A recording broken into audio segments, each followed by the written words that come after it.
Attention please, ladies and gentlemen. You're watching, yes,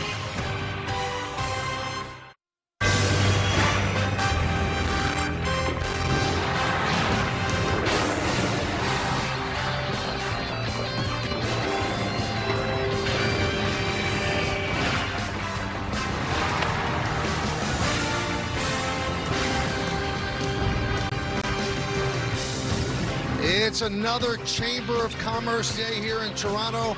The Dome is open, a beautiful afternoon, and it is time for baseball. As the Yes Network presents the Hyundai Sunday Game of the Week. It's the New York Yankees against the Toronto Blue Jays in the final game of a three-game set from Rogers Center in Toronto. Hi, everybody, and welcome to Yankees Baseball. Along with David Cohn, I'm Michael Kay. The Yankees continue to struggle. They are 0-2 in this series. They've lost 3 in a row, and really the culprit is the offense. They just have not been able to score runs. Take a look at their last 15 games. They've managed to win 7 of them because of great pitching. They've hit 198. They score under 3 runs per game. Runners in scoring position, 143. David, it's hard to win games that way. Yeah, I mean, are you a glass half full or a glass half empty guy? I guess the 7-8 record is amazing considering the futility offensively, but they can't stay down this long. If I'm in that clubhouse, you're trying to pick guys up. One swing, one hit, one inning can turn it around and take the emotional weight off of your shoulders. Now, to make matters worse, they have to face a Cy Young contender in Dylan Cease. His first year with the Blue Jays has been unbelievable. He's a tough customer, and the Yankees are trying to salvage the final game of the series. Yeah, he's always had one of the best arms in the game. He's shown flashes of brilliance here and there, but this year, he's really put it all together. He started the All-Star game, his first All-Star appearance, and really, the whole delivery has changed. The look-away part of his delivery has really served him well. Mechanically speaking, he's never been more solid, and his pitches are devastating. 3+ pitches, including that parachute changeup we just saw right there. All right, cooking up something special with Hexclad. Join the hybrid revolution at hexclad.com in the American League. He's first in opponents average against, strikeouts and strikeout percentage. He's second in ER to Cam Schlittler, also second in WAR to Cam Schlittler. Well, the Yankees are trying to shake up their lineup. They have Ben Rice leading off, trying to do anything to jumpstart this offense. When we come back, lineups, first pitch, baseball, Yankees and the Blue Jays next, right here on Yes. Here's the Sunday lineup, presented by Hexclad. We're the 12U Plainview Hawks from Plainview, New York, and here's your starting lineup today for your New York Yankees. Batting first, playing first base, number 22, Ben Rice. Batting second, playing DH, number 26, Luis Garcia Jr. Batting third, playing left field, number 34, Elliot Ramos. Batting fourth, playing center field, number 12, Trent Grisham. Batting fifth, playing right field, number 78, Spencer Jones. Batting sixth, playing shortstop, number 96, George Lombard Jr. Batting seventh, playing third, number 19, Ryan McMahon. Batting eighth, playing catcher, number 28, Austin Wells. Batting ninth, playing second base, number 72, Jose Caballero. And today's starting pitcher, number 40, Ryan Weathers. Let's go Yankees! Let's go Yankees! All right, good job Let's go by the 12U Yankees! Plainview Hawks, and they're going to Cooperstown tomorrow morning for the week-long Cooperstown Dreams Park Tournament. I experienced that with my son earlier this summer. What a great time. They'll have a wonderful time. Good luck to those guys, and thanks for doing the lineup. And that lineup is going to be facing a pretty good right-hander in Dylan Cease. Yeah, the numbers jump off the page for Dylan Cease. A lot of pitching coaches that have worked with him have been waiting for this type of season because he's always had that kind of stuff. And this is his best year yet so far. And let's tell you a little bit more in our Nissan Pitcher Scouting Report. And don't stop till you get enough. Well, he was the July AL Pitcher of the Month with a 1.00 ERA. Hasn't allowed a run on the road in over 36 innings. So pitching at home here today, no diggity. He likes to bag him up, Michael. And he's got 191 Ks in 23 games started this year. That's second in franchise history to Rocket Roger Clemens, who did it in 1997. And you can't touch this. Well, that's a slider. Opposing batters are batting 123 off of that slider with a 44% whiff rate. Well, let's take a look at the defense behind them, brought to you by your local Tri-State Genesis retailers. Cameron, Straw, and Bateman left to right in the outfield. Okamoto, Jimenez, Clement, and McAdoo third to first. Alejandro Kirk behind the plate. The veteran George Springer, the DH. Dylan Cease is on the mound. Cease is ready.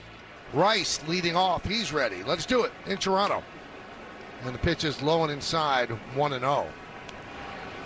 I do wonder, David, if the Yankees will complain about the red sleeves on Cease. Usually has to be uniform, nobody on the other team. The Blue Jays wearing red sleeves. He's also got a red glove on and red spikes. High fly ball left field.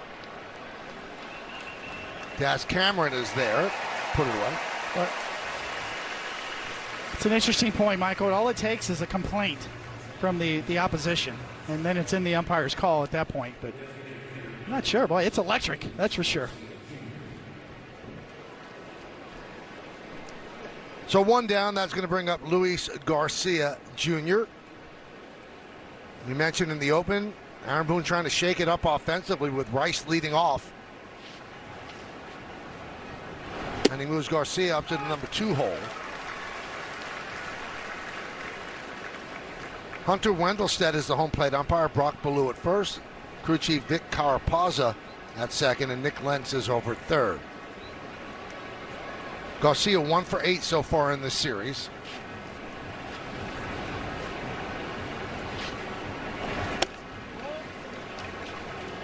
Let's check out what Hunter Wendelstedt's all about. The Umpire Scouting Report brought to you by your local Kia dealers. Pitcher friendly, 118 calls challenged, 67 overturned. Hunter, 29th big league season.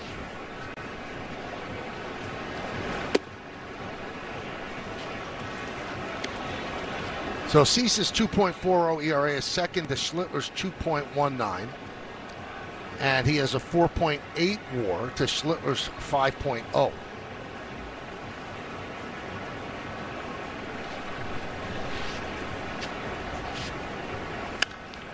Served into left field again. Cameron again, 2 outs. Now to bring up Elliot Ramos. Now Cease took a no-hitter into the 9th inning in San Francisco on July 8th, and Ramos was the guy who broke it up with a leadoff single in the 9th. Cease does have 1 no-hitter. He pitched it with the Padres in 2024. Ramos really struggling, 0 for his last 24. And with the Yankees, 2 for 32. We can say that about almost everybody in the lineup. Last 3 losses, no runs, 1 run and 1 run. Awfully hard to win that way. There's a base hit for Ramos. It's down the left field line. It goes into the corner. Playing it out there is Cameron. And Ramos can breathe a sigh of relief. That breaks an 0 for 24. Well, he cuts him off with the pass, a little two-seam fastball, about 94, running in, and Ramos is quick. Hammers it down the line.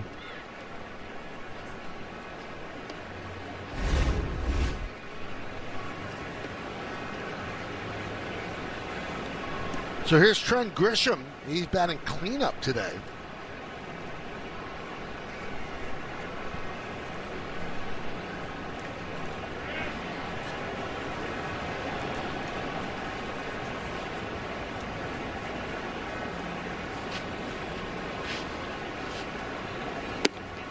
And a strike. When you hear stories about Billy Martin and this type of a slump with a team, would just put names in a hat to make out a lineup or do something crazy to shake things up. Call is confirmed. The Yankees have 1 challenge remaining. Grisham challenged that, powered by T-Mobile, and he was wrong. It was a strike. I think we're probably past that point now in today's game with all the data and information. I think it'd be hard for Aaron Boone to do something like that, although he did shake it up today.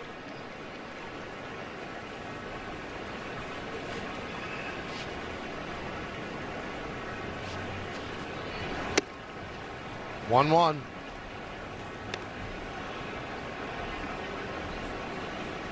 You know, he was asked, well, how does Ben Rice fit as a leadoff guy? And he was honest. He said, just want to give it a different look. Just want to get a different feel.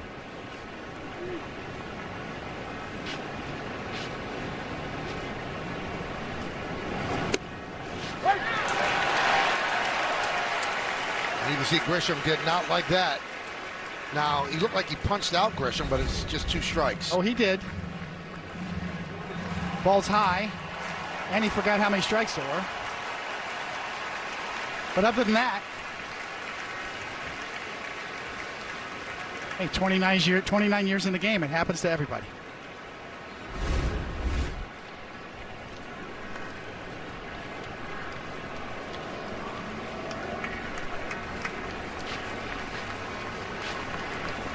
One, two, swing and a miss. There's that changeup. Grisham down on strikes. Yankees again don't get a hit with runners in scoring position. Blue Jays coming back. Well, the Yankees don't score in the top of the first inning. Boy, seems like we've said that a lot lately. And now we take a look at the Blue Jays starting lineup against Ryan Weathers. Bateman, McAdoo was the star of yesterday's game, and Kirk at the top of the order.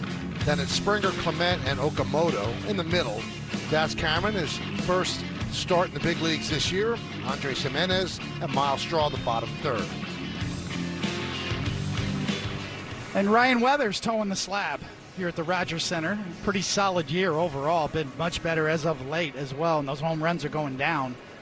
Let's tell you a little bit more in our Nissan Pitcher Scouting Report. And Riders on the Storm, he had a 22 2/3 scoreless streak broken up in the 6th inning of his last start. Been on a good run.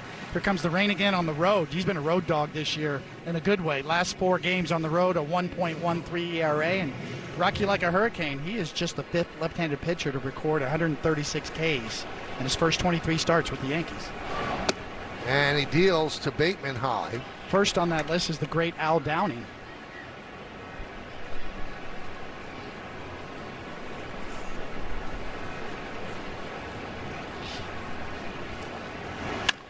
Bateman chops one to second. There's Caballero. One down. Take a look at the entire Yankee defense, brought to you by your local Tri-State Genesis retailers. And we'll take a closer look at Ryan McMahon. Our Car Shield defensive player profile shows that since 2021, he's had 60 defensive runs saved, third among Major League third basemen. We also took a look at Caballero at second base, and it's rare to see Jazz Chisholm sit down against a right-handed starter, but Jazz has admittedly struggled. He looks lost up there at times, so Aaron Boone said give him a reset, and tomorrow's an off day, so he gets 2 days off in a row. There's a strike to McAdoo. And Michael, I asked him whether or not Caballero could get an extended run if he hits a little bit, and he said, nope, I expect Jazz to be back in there in Baltimore. He is the guy that is going to be manning second base the majority of the time, but he's also looking for a bit of a spark from Caballero. He sometimes seems to provide that. And Rice will put it away to retire McAdoo. Well, Matt, it'll be interesting to see if Caballero pounds out 4 hits today, if that changes. Michael, as we know, always subject to change. Dylan Cease on the mound, though, certainly not going to be an easy task for this Yankees offense as a whole.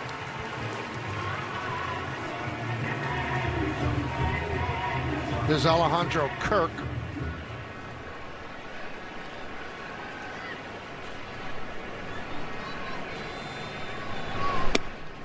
And a strike.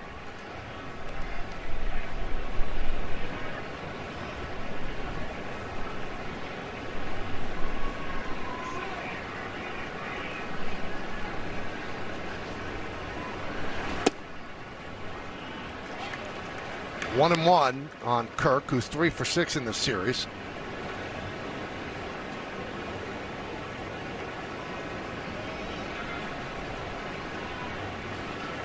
Last 25 games for Kirk, hitting .359 with 3 home runs. When he came back from his injury, first 29 games, he really struggled. .202 average, but now more like Alejandro Kirk.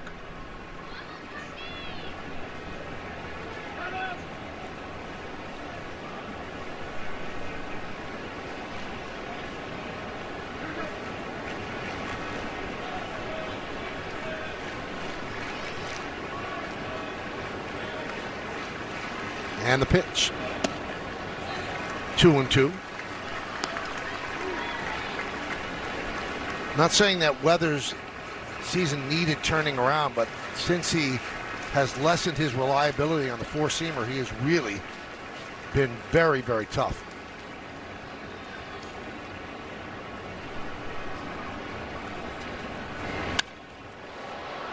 Popped up. Caballero will put it away, and Weathers works a 1-2-3 inning. We'll go to the second. 0-0 here on Yes. Well, play FanDuel's Daily Dinger for free every day for a chance at a profit boost if your selected player hits a home run. And here are the featured home run odds for today's players. Spencer Jones going to lead off the second. He's plus 900. George Lombard Jr. follows him. He's plus 700. So Jones 2 for 7 in the first 2 games of this series. And there's 5 home runs, 18 ribbies on the year. David mentioned this yesterday. The Yankees have struggled here in Rogers Center since 2024, including the playoffs. Just 6 wins in 21 games, so 6-15.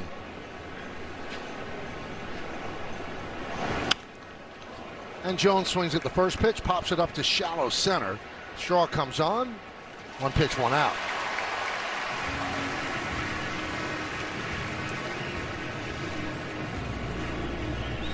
So I saw this stat, David, that kind of jumped out at me. The first 72 games of the season for the Yankees, scoring 0 or more runs. They've done it. They did it 9 times in the first 72 games, so that's 12.5%. The last 51 games, 14 times that's happened. That's 27.5%. The major league average is 17.4%. So what we're seeing, I wouldn't say it's historic, but David, it's jarring. Because this is a team that's built on offense and home runs, and it's disappeared. Yeah, it's flipped the script. It's all pitching right now that's keeping them in it. And they're also facing a team that's going through the same thing. The Blue Jays have had a hard time scoring runs, and pitching has kind of held them up as well. Right now, they're a half game out of a wild card spot after having a miserable beginning of the season. And the home runs have disappeared for them as well. If you looked at the American League East this year in the first half of the season, there was a lot of underachievers. You kind of figured there'd be a course correction. I didn't expect the Red Sox to wheel off as many wins as they did in a row. Toronto off the World Series last year, they weren't as bad as their record indicated, and they're starting to course correct as well. So, I mean, you look at the wild card, David, the teams that are half game out are under 500. The Twins and the Guardians 1 game out, they're under 500. It's really startling. And that's going to be challenged there by Lombard. He thinks it's outside. ABS powered by T-Mobile. And he gets it right. He's been good at it. He did it twice against Chris Sale and 1 at bat. Got them both right. Very confident, very assured of himself.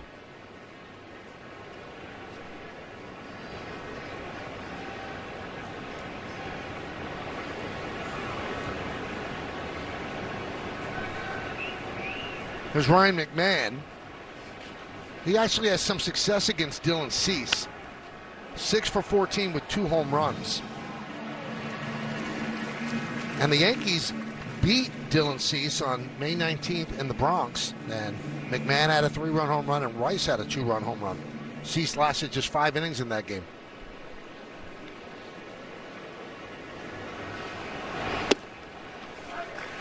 Why don't we take a look at what Dylan Cease's arsenal looks like on StatCast 3D by Google Cloud. The top 3 are really the pitches. He's got variations on knuckle curve, sinker, and sweeper, but really it comes down to that slider changeup combination that really gets a lot of whiffs, along with that 4-seamer in the upper 90s.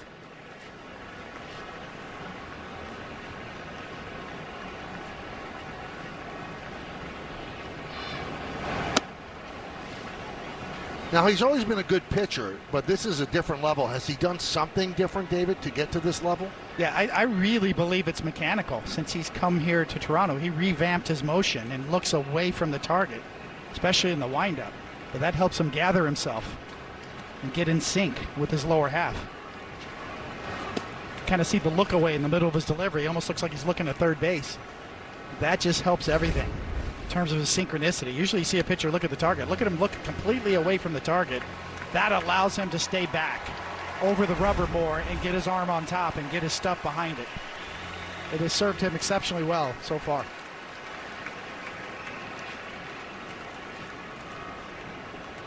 There goes Lombard. Swing and a miss. The throw to second. not nearly in time. Stolen base for George Lombard as Ryan McMahon strikes out. And he stumbled a bit. You can see he kind of lost his footing just a bit. Right out of the gates, good jump. A little start, little hitch in his giddy up, but got plenty to get there in time. So here's Austin Wells. Last 20 games, he's a .304 hitter.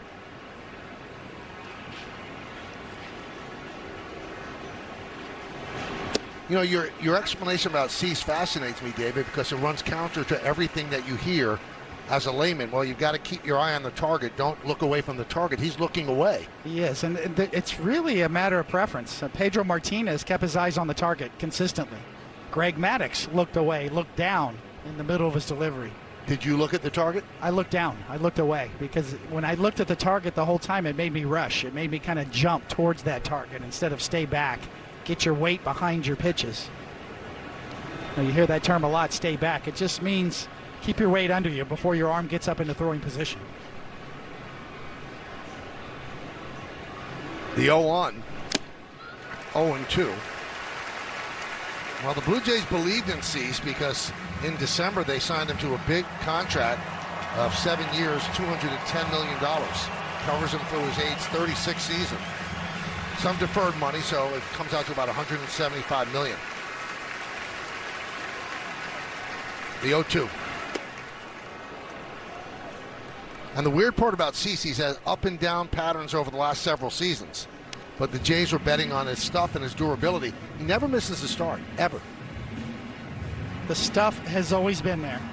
And he's kind of fought himself in command. Sometimes his stuff was too good. It moves all over the place. But mechanically, he's under control now for the first time in his career.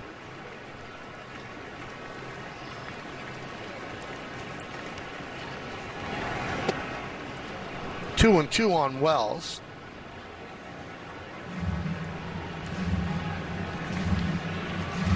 That was Lombard's first stolen base, so he's checking off a lot of boxes in his 11th big league game. 2-2. Fouled away.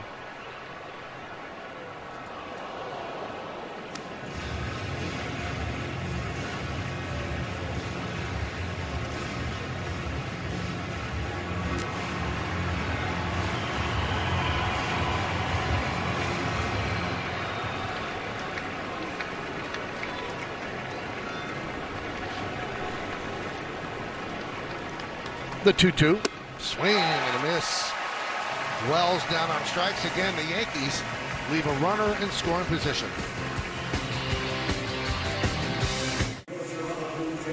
Well, baseball lost an all-time great last night when Tommy John passed away after a long illness. He had sent out a letter to all Yankee fans during Old Timers Day because he was in ill health and felt that he wanted to say thank you to the fans and the Steinbrenner family. He had such an impact on baseball, still not in the Hall of Fame, probably should be, but the fact that that pioneering surgery was done on Tommy John saved many, many pitchers' careers, and we send out our condolences to the family and all the fans of Tommy John. You look at the numbers that Tommy John put up after that surgery, that original Tommy John surgery, just remarkable career he had.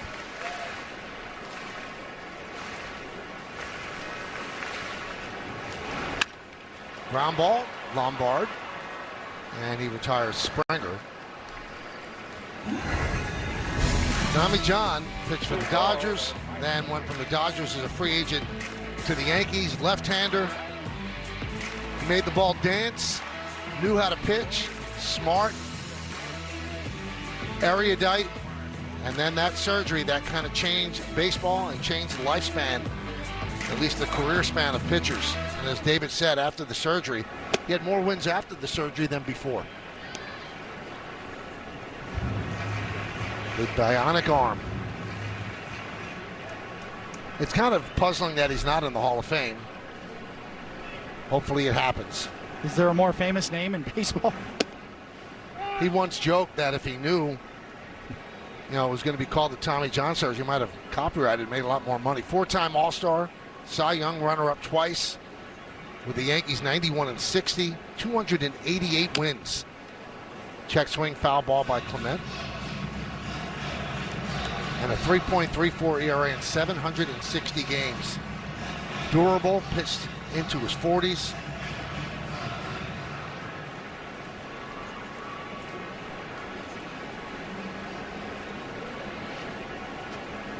One, two. 2-2. You know, he pitched into his 40s, and he once told me, I was a writer back then, he said, it's amazing. He said, when you have a couple of bad starts when you're 30, just having a couple of bad starts. Fly ball right field.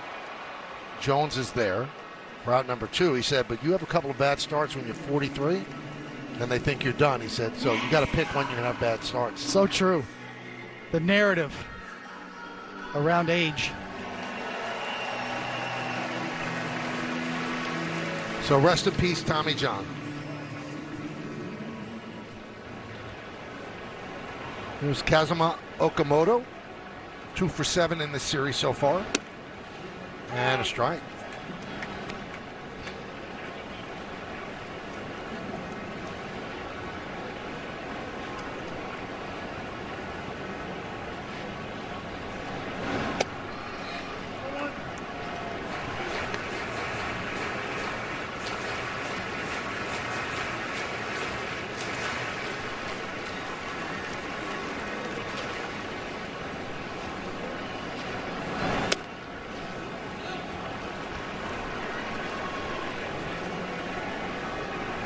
Two and one on Okamoto.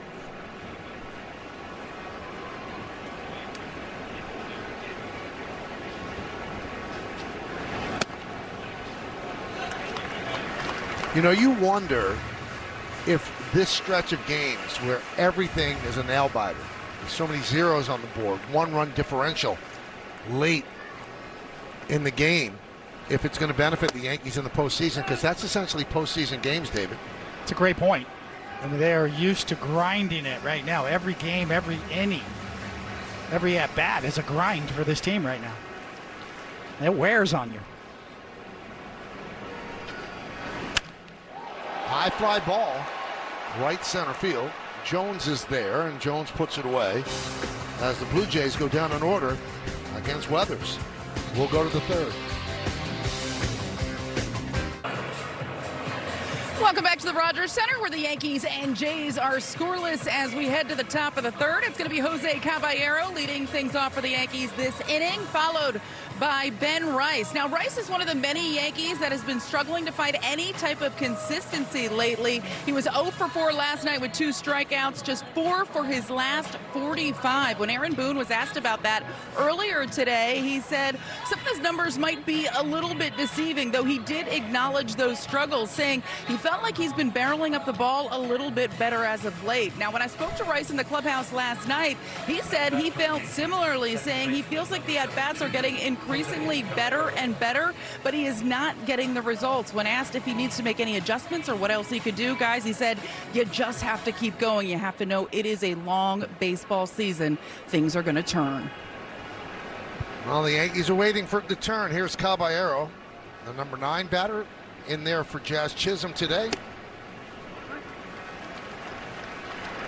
Hitter is challenging to call the strike. Well, it's called the strike, and Caballero's going to challenge. ABS challenge, powered by T-Mobile. Call has been changed to a ball. And he was right. So the Yankees retain that challenge. Still have 1 remaining.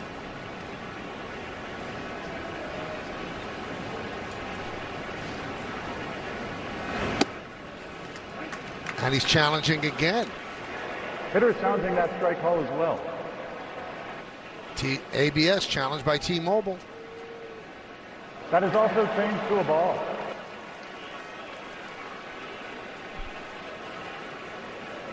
Not a great look for Wendelstedt. First 2 pitches of the at-bat. Old school pitcher's umpire.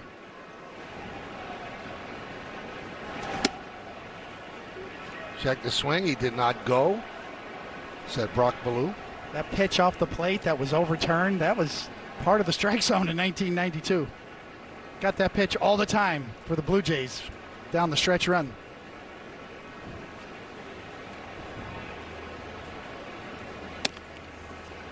And there's ball 4. That was well earned by Caballero. He turned 2 strikes into balls on challenges. So he's on first base, and he's a threat to go.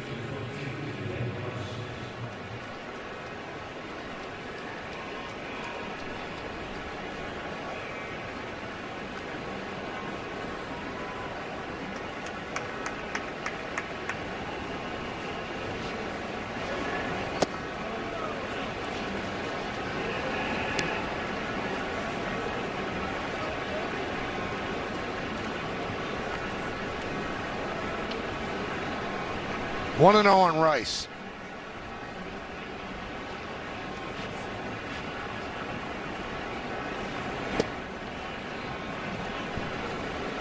You can see this setup. Kirk throws well. He's got a good release, but Cease is not exceptionally quick to home plate. He's got kind of a big leg kick, so he's gettable for Caballero to take a shot here on a 2-0 count. Nubbed in front of the plate, grabbed by Kirk. And he takes the out at first. Moving to second is Caballero. He thought about second, so let me get the sure out.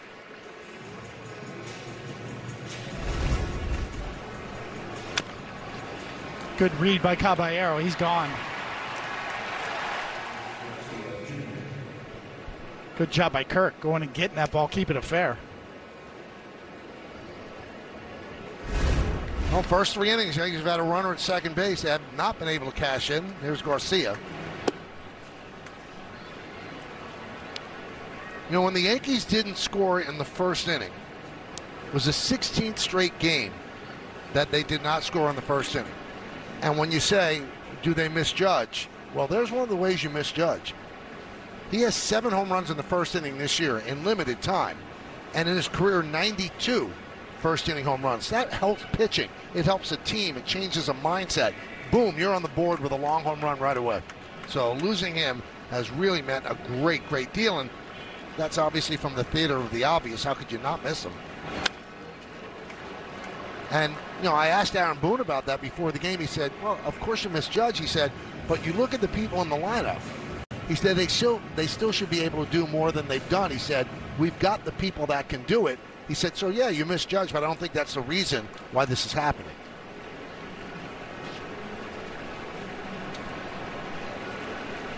Runner goes. Throw to third, not in time. Stolen base for Caballero.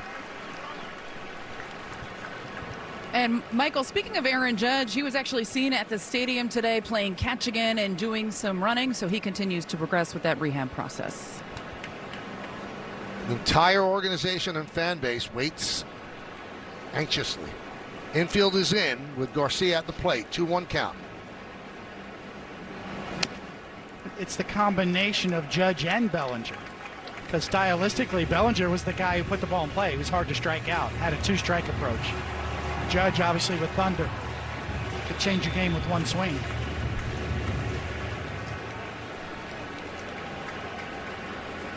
Cease looking for a strikeout of Garcia. And that's a fly ball. Fairly shallow left. Tagging is Caballero. Cameron makes the play. And here's the throw. Not nearly good enough. Up the third baseline. A sac fly for Garcia. Caballero scores, and the Yankees are on the board. It's 1-0.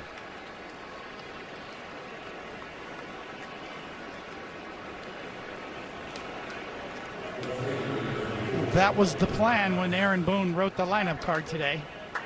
Try to manufacture a run. Caballero comes through. And certainly getting a third on the stolen base, and the wheels help at third on a shallow fly to left.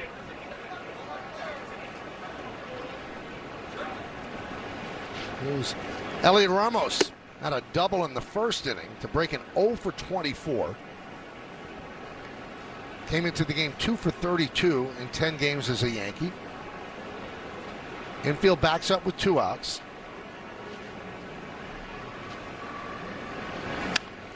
Popped up. McAdoo in foul territory will put it away, and that'll do it. But the Yankees create a run. Sac fly scores one. It's 1-0 Yanks. The Yankees Baseball on Yes is brought to you in part by FanDuel. All customers get to choose their reward today on FanDuel. Use your reward on any home run bet and play your game. Buy the New York Lottery. Play today and start imagining your win. And by Whether it's care before or after school, or a sitter for date night, you don't have to hire just anyone. You can find a background-checked caregiver who's the right fit for you. Join now and find care at care.com. generate a run. Those guys could generate runs. What a lineup. That's the top of the order for that Yankee team. And that Yankee team didn't have enough pitching, but they certainly had the offense. Yeah, they should have won more with that lineup. If they had a wild card back then, things might have been different. They had the best record as a team in the 80s. Yeah, that's a good trivia question right there. Numbers there. Cameron in the minors. Started the season playing in South Korea. Played 43 games there.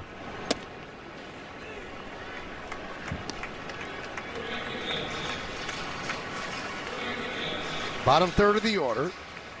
1-0 Yankees.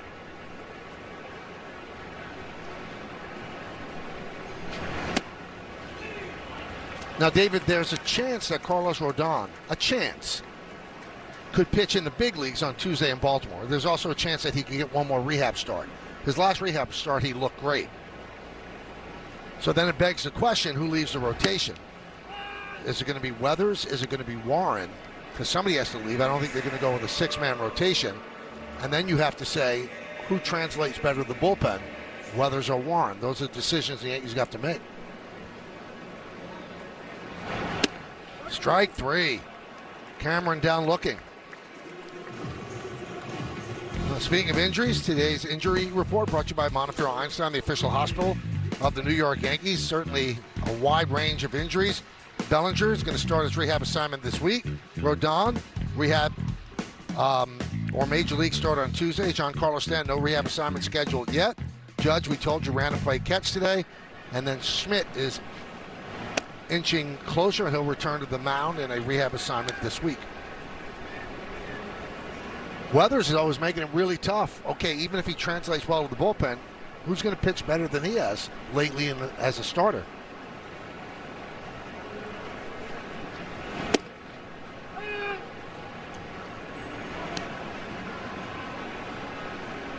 I think there's a way you could do a pseudo six-man rotation and keep these guys kind of stretched out.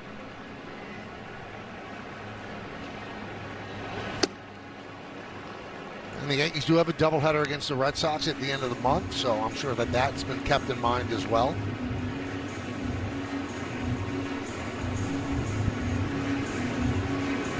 And the deal with Clark Schmidt, not going to be a rehab. He's going to be on a mound pitching to batters, but not a rehab assignment as of yet. Still 1-2 on Jimenez. Well, if you had to look at their stuff, and you've certainly looked at both of their stuff, who translates better, Warren or Weathers out of the pen? I think Weathers has had more experience down there. He's done both roles. Swing and a miss. Jimenez down on strikes. A strikeout left-handed pitcher, such a valuable weapon in the bullpen. Somebody who can come in and do that against tough lefties. But you are correct. I mean, he's doing so well as a starter. It would be it's hard to bump him out of there.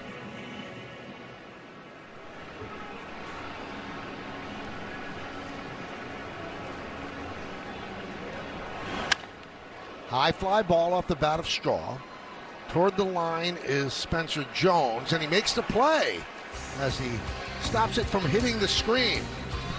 Well, Weathers has been perfect through three. Nice play by Jones to end the bottom of the third. We go to the fourth.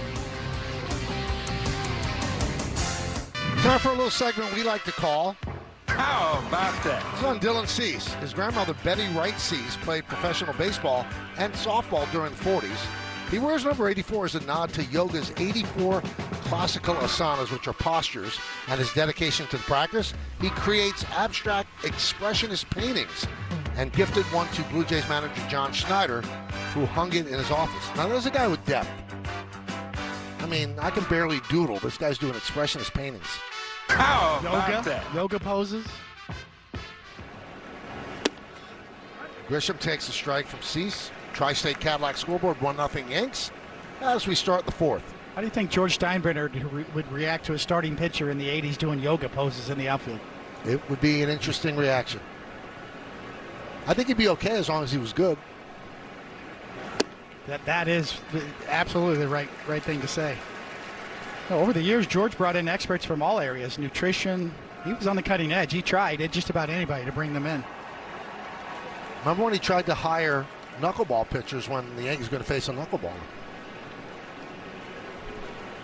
And he'd have them pitch batting practice.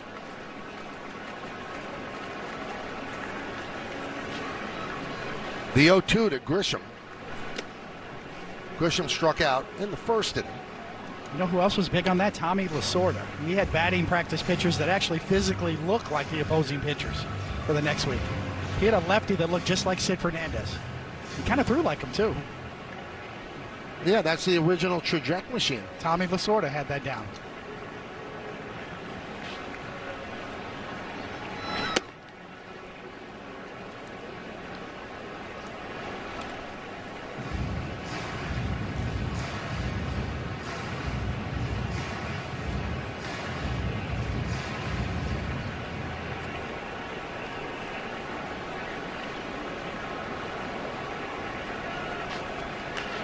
And the 2-2. 3-2.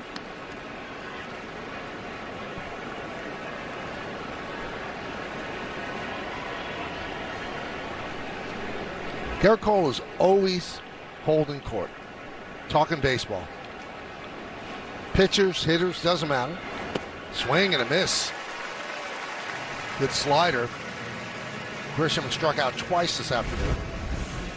Yeah, this is his depth slider. One of the best in the league, and you can see the depth at 88 miles an hour. The bottom drops out of it. When hitters swing at that pitch this year, they whiff almost 44% of the time, just like that. Here's Spencer Jones.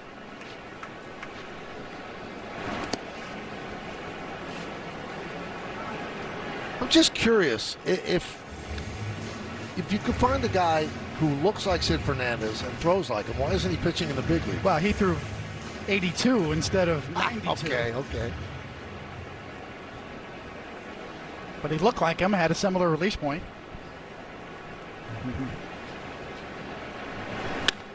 Line down the right field line, foul.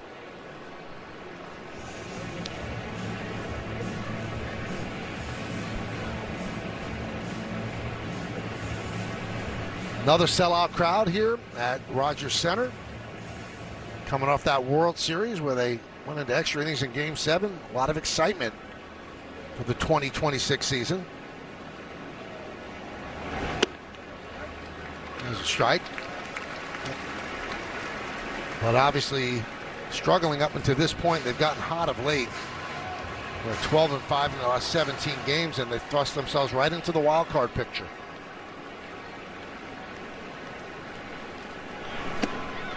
And down goes Jones, put out as at first.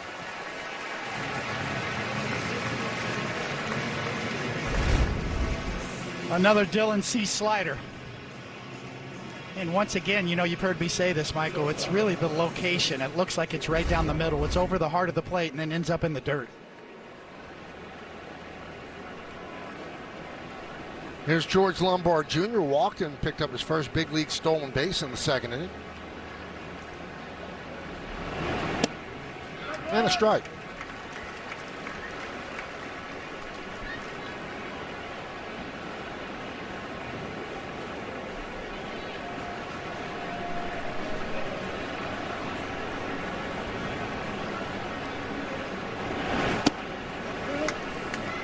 It's a good slider that just missed. Good take there by Lombard.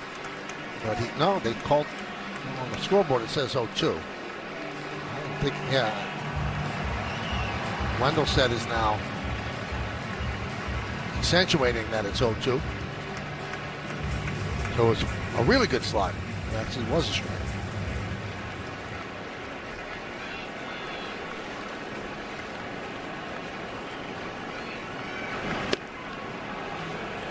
One and two.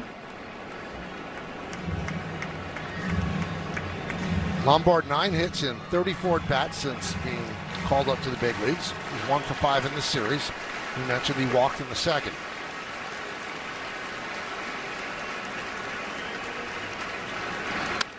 Soft ground ball, shortstop, charging Jimenez. Fields fires, got him. Yankees go down in order against Cease. 1, 2, 3, and we'll go to the bottom of the fourth. Well, Yankee fans, vote for the mini dessert chicken bucket. Fill in your ballpark bites bracket for a chance to win tickets to try these bites in stadium. Vote at MLB.com/bracket. David, you do this half inning. I'm about to vote. Yeah, because get a couple. I believe in that. I've had it. It's great. Bateman takes a strike.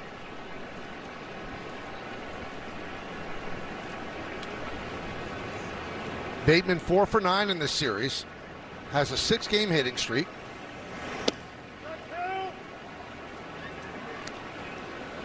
Count 0-2.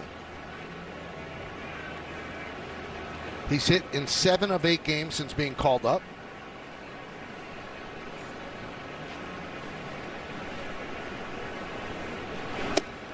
One and two. Kind of see Weathers and his fastball usage in this start kind of all come together. And exactly what we've been talking about. Meredith has talked about it. Less 4-seamers, more 2-seamers. More changeups, more sweepers.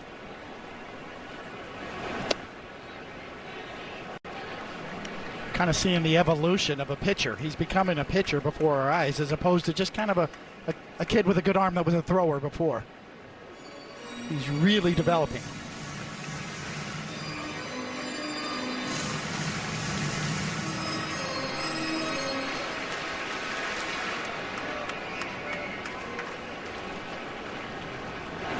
Swing and a miss. Bateman down on strikes. And David, kind of to your point, Aaron Boone was speaking a little bit about that before the game, saying he just has done a much better job grasping his arsenal over the last 4 to 6 starts. That in combination with better execution of his off-speed pitches, he thinks has led to the success that we have seen early in the season. He got into some trouble with those off-speed pitches that often led to home runs. That has not been the case as of late. That and his better pitch mix is why he thinks Ryan Weathers has continued to excel. And he also mentioned, David, his game planning. He said he feels like he has a good plan going out there. He is able to stick to it, and based on the opponent, he's been able to tweak it a little bit. We saw him throw a few more 4-seamers last time, but as you noted, overall down over the last 6 starts. Chop slowly to third. Charging is McMahon. Bare hands, fires. A base hit for McAdoo.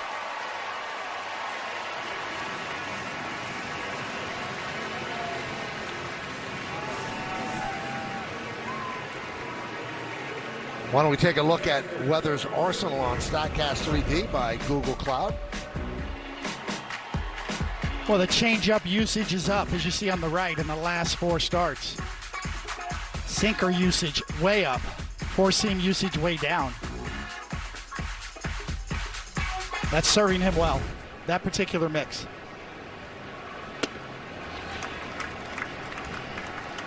You know, when the Yankees made the trade to acquire him, it seemed like an under-the-radar deal, but people in baseball were raving about it because they had competition. A lot of teams were trying to get Weathers from the Marlins, and the Yankees pulled off the deal, and you see this is an arm that you could dream on. There's a base hit to right field off the bat of Kirk. McAdoo will stop at second.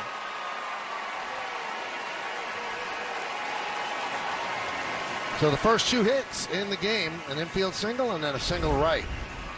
Well, how many times have we seen Kirk do that? Just shoot the ball the other way. It's part of his game, and he does it well.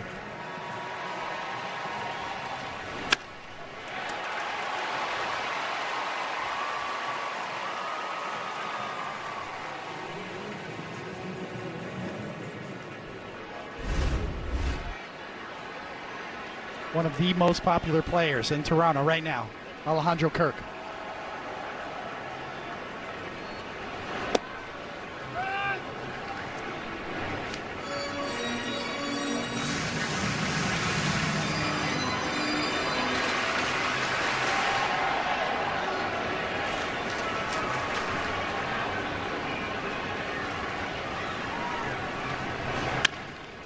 Grounded. Lombard. There's one. And there's two. Just what he needed. Gets a 6-4-3 double play to get out of the jam. 4 in the books. After this DP, the Yankees are leading 1-0 into the 5th.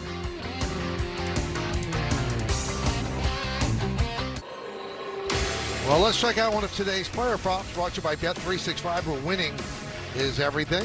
Ryan McMahon to hit 1 or more home runs plus 750, and he'll lead off. Now, you saw the CN Tower there, which is right beyond the right field grandstand. And Meredith, you've always threatened that you were going to hang off that because they allow some people to do that. Did you do it this time in? Michael, it's called the Edge Walk, and I'm actually a little embarrassed about this, believe it or not. David Cohn and I were actually supposed to do this last year for a Mayor on the Move, but there was a strike of the workers at the CN Tower. However, the Edge Walk was still open, and things just weren't adding up to me. Everybody else was not in the building, but the workers were doing the Edge Walk. I don't know. Felt a little off, so I decided not to do it. David was very gracious, saying he would do whatever I wanted to do. Ultimately, we did not go on the Edge Walk, Michael. Well, what's the excuse this weekend? I just didn't do it this weekend. Okay. I think it's a little crazy. I'm not a big heights person, Michael. I do a lot of things that are adventurous, but that seems like unnecessary risk. Oh, I would agree, but you've threatened that you were going to do it. I know Brian Cashman has done it. Michael, I was right on the edge and decided not to. Okay, I respect that.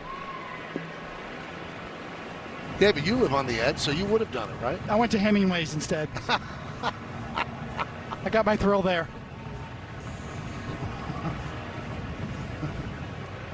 Hemingway's, for those that have not been to Toronto, a local establishment, pub. The 0-2, swing and a miss.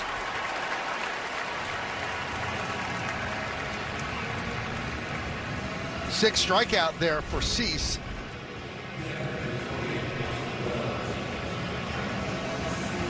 His command this year is as good as it's ever been in his career. The high-low game. We showed that devastating slider he has when he needs strikeouts, but his four-seamer right above the zone has been on point. Here's Wells. Checks a swing, 1-0.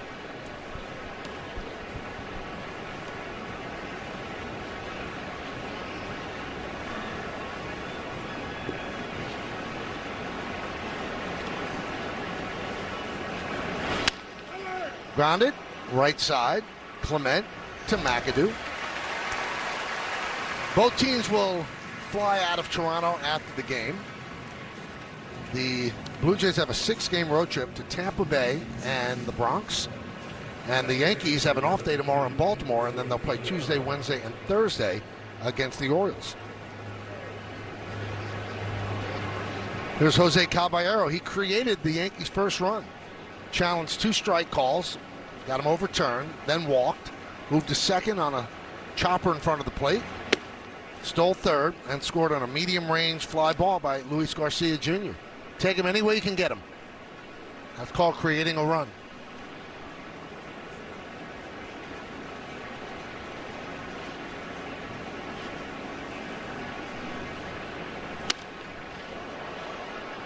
Foul ball, 1-1.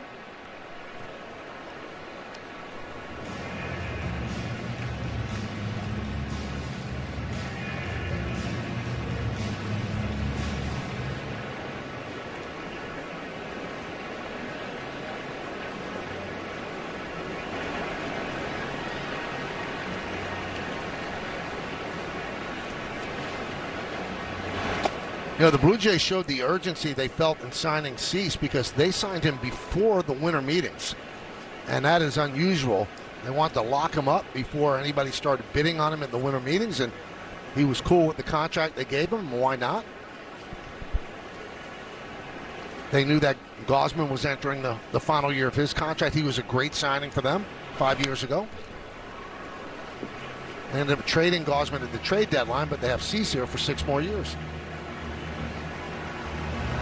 And right in his prime as well.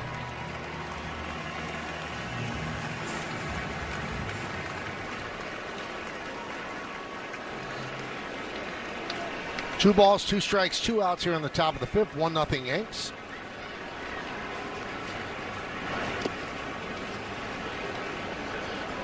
There's a lot of different classifications for changeups. You know, we've seen power changeup. This is an old school straight change. Almost 20 miles an hour differential velocity there, upper 70s. Parachute, pull the ripcord. It's not built for movement, it's built for speed. And the spin kind of mirrors too his four-seamer. So kind of a throwback style changeup for Cease.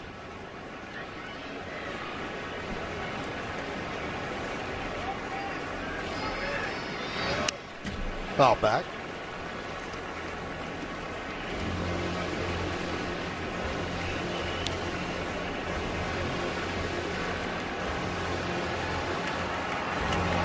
These two teams runs at a premium. Pretty good pitching matchup. Yankees lead 1-0. And the righty rocks and deals. Still 3-2.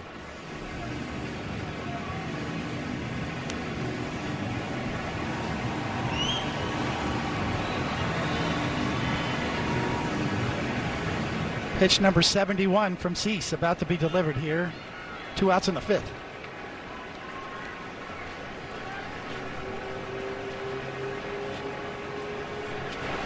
Swing and a miss.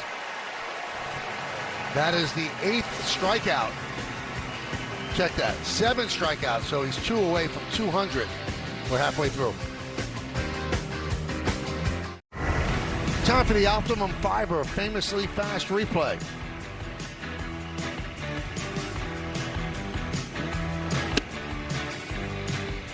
Excellent command with that sweeper, and also lefty on lefty changeups. So the arsenal has changed. We pointed it out. Looks like a different guy, really. Very unpredictable now what he's going to throw. Last 5 starts, you see those numbers, they jump out at you. And if you go 7 starts before this one, he had a 2.03 ERA, 196 batting average against. So the numbers hold up what we're seeing. We give him a lot of credit for adapting and listening to the Yankees pitching department and what they're throwing at him. It's one thing to get the information, it's another thing to interpret it and implement it. Soft ground ball off the bat of Clement, charging Lombard, 1 out. Sinkers and changeups has increased his ground ball rate. We've seen it when he needs it, he gets it. He gets the ball on the ground now.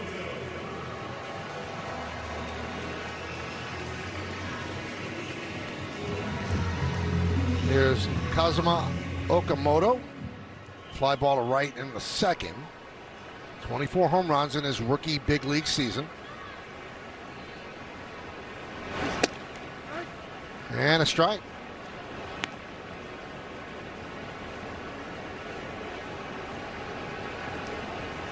.24 home runs, tied with Eric Hinsky for the most by a rookie in Blue Jay history.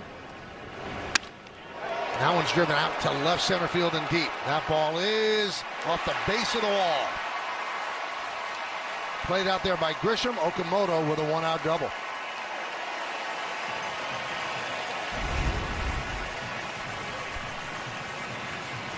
Center cut. A good swing from Okamoto.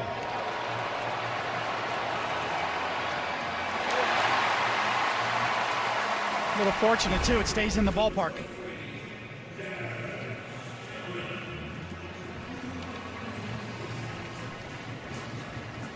Second runner in scoring position for the Blue Jays. They had first and second, 1 out in the 4th. And Springer banged into a 6-4-3 double play. So that's going to bring up Daz Cameron.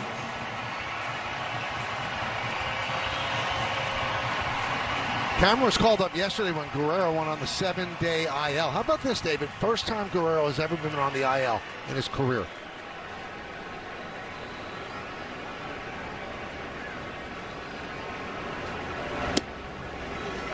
One and 0.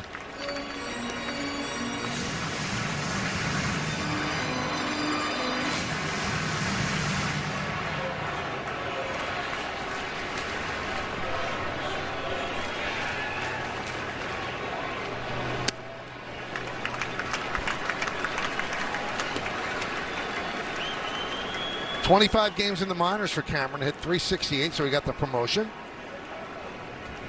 Hit .287 in South Korea in the KBO. That one is ripped down the left field line. It is a base hit. It'll go into the corner. Ramos will play it out there. Scoring is Okamoto. It's an RBI double for Cameron, and the game is tied at 1.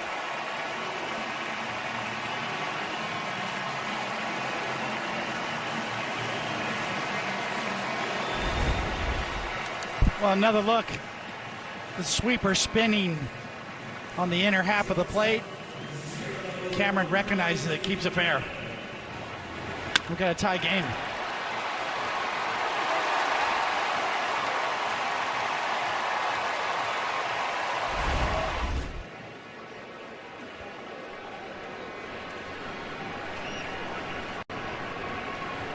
Here's Jimenez. Waves at that breaking ball.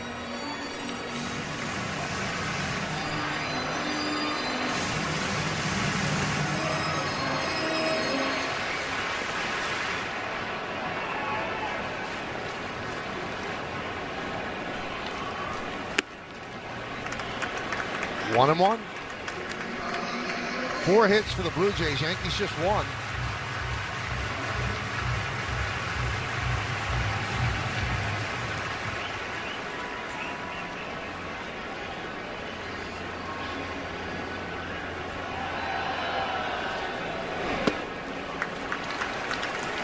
Two and one on Jimenez, who struck out in the 3rd inning.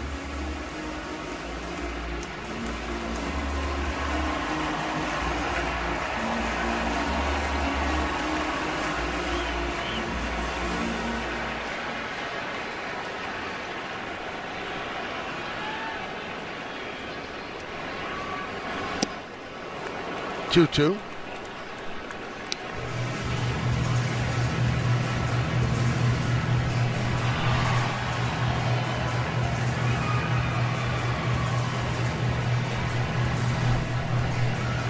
Been tying up Jimenez with that changeup, that lefty on lefty changeup. So hard for lefties to pick up.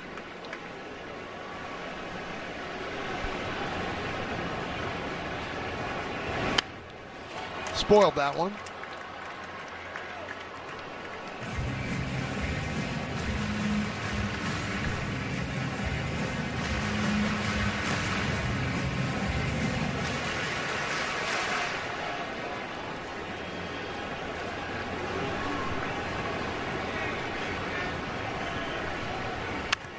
Ground ball.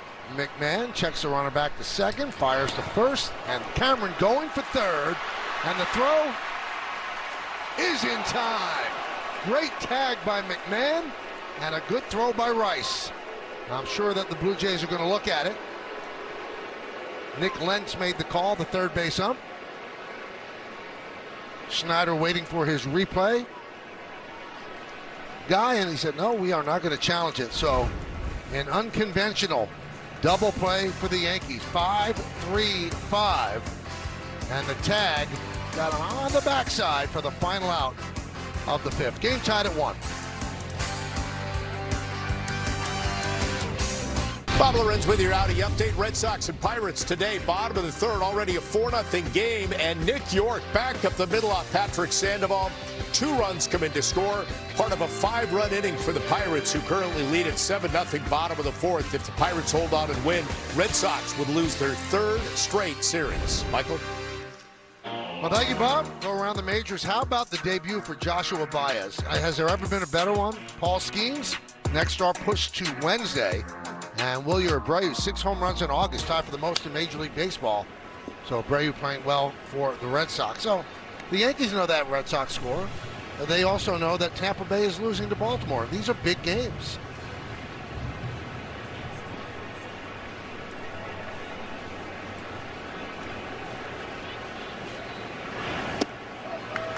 Rice swings and misses.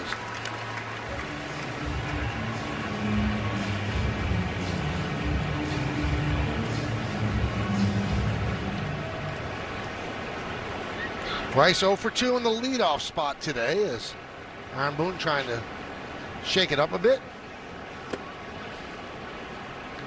it was the great Dusty Baker, Michael, that told me, and he's been on record as saying these getaway days, especially what the Yankees are facing right now. You have to go to Baltimore, you got an off day tomorrow, you're staring at a sweep. This game's important, just for the psyche of the team, for the feel-good part of it, the flight. High fly ball, right field. Bateman is there to put it away. You talk about the collective psyche of a team. And good job by McMahon making sure and then getting back. I wasn't sure he was going to get back. Cameron took a chance. Well, at that point, boy, that's a big chance to take on Cameron's part. And barely got him with the tag.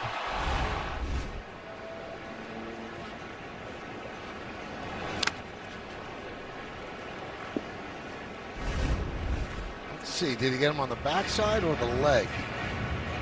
That was on the leg. Twice. All right. Good pickup, good camera work. Yep.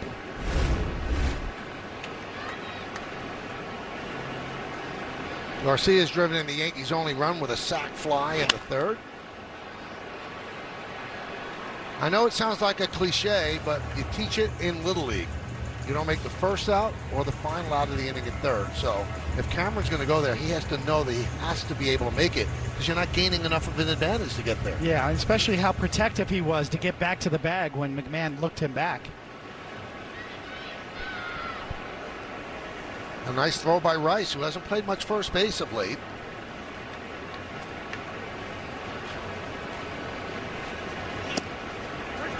Strike three, and that's going to be challenged by Garcia. ABS powered by T-Mobile. Let's see if Garcia's right. Oh, he's right. The call's been changed to a ball.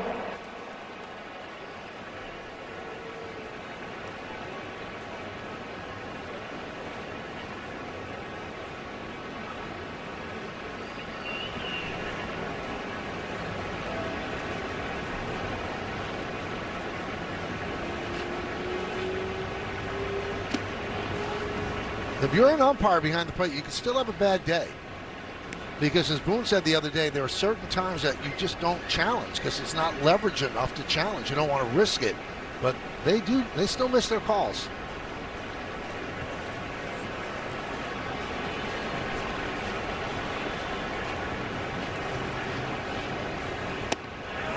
Strike three. No challenge there, so Garcia down looking. That's the 8th strikeout for Cease. Well, here's that parachute changeup we've been talking about at 82 miles an hour. It's like it pulls the ripcord halfway there. It just floats in there.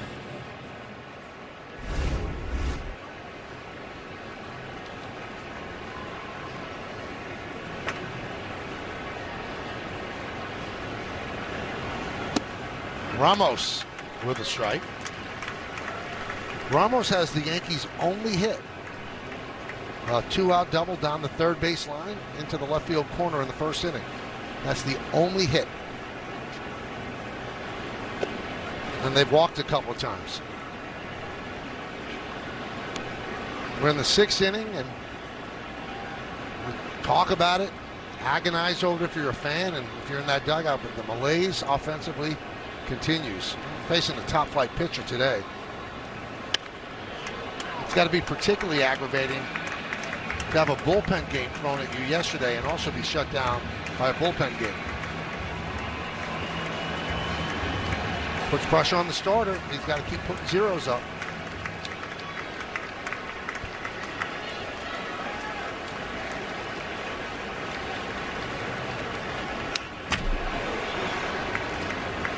Cease does have a high pitch count this year of 120. 4 starts ago, so he can be pushed to the 110, 120 range. And you would think that their closer, Louis Vorlin, is out of the picture. He's pitched 2 days in a row. I don't know if they're hard and fast with that. And Rogers has pitched 2 days in a row as well. So they might have to get a little creative. They've added a left-hander, Brendan Little, who was on the paternity leave. So Tiedemann, who pitched yesterday, he got sent down after making his major league debut, and they called Little off the paternity leave, so they have a fresh arm in the pen.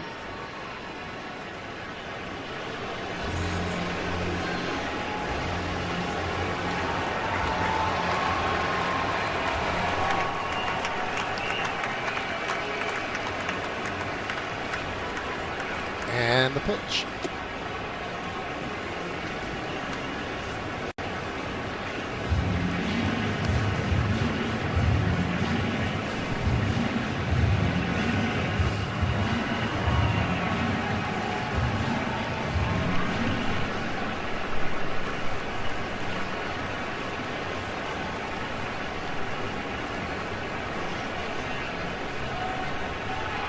And the veteran righty deals the 2-2.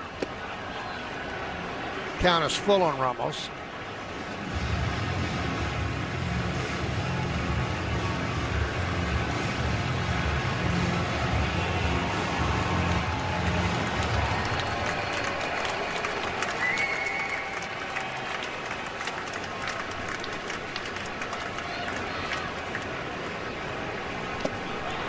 And Ramos works a walk.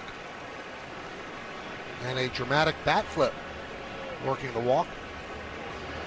So he's on first with 2 outs. That brings up Grisham.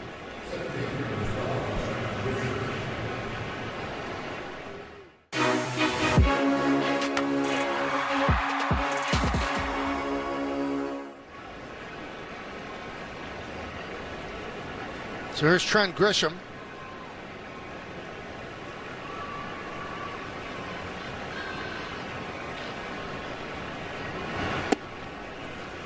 Grisham has struck out twice against Cease.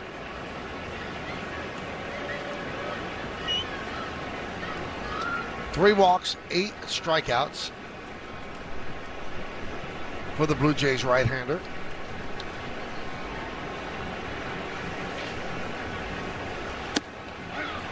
And a strike. Along with Meredith Marakovitz and David Cohn, I'm Michael Kay. We thank you for spending part of your Sunday afternoon with us here on Yes. It's a 1-1 game, top of the 6th. Yankees trying to salvage the final game of this 3-game set.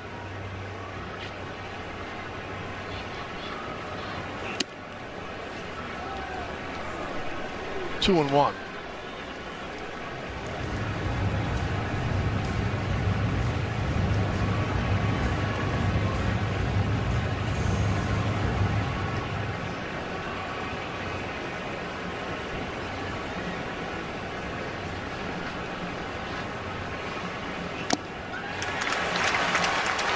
Two and two.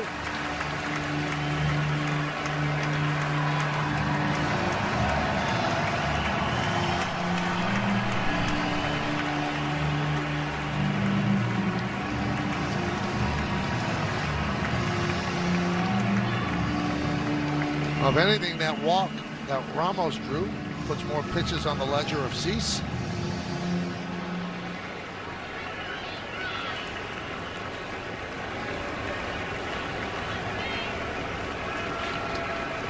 Runner goes, 2-2, high, throw to second, a stolen base for Ramos. That's his 4th of the year. Yankees got a runner in scoring position. Got a good jump, picked up a good pitch to go on.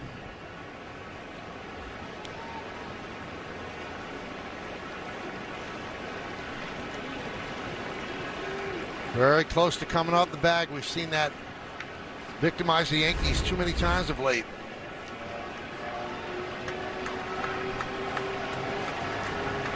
But he did keep contact. And the count is full on Grisham. Jones is on deck.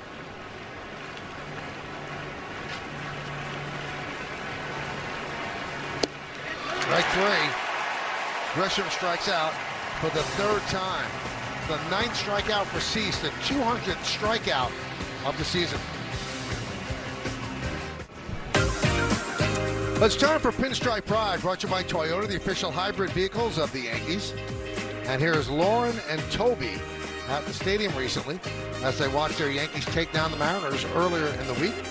Use the hashtag Toyota Pinstripe Pride. Mention Yes in pictures you post to social media. To reflect your love for the Bronx Bombers, we might spotlight you in a future game.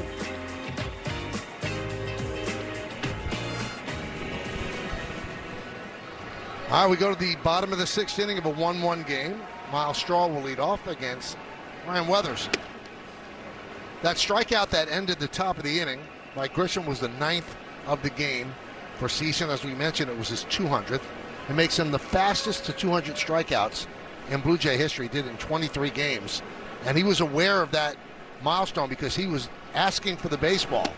And Andres Jimenez was about to throw it into the stands. Looked like he was going to wrestle it away from him.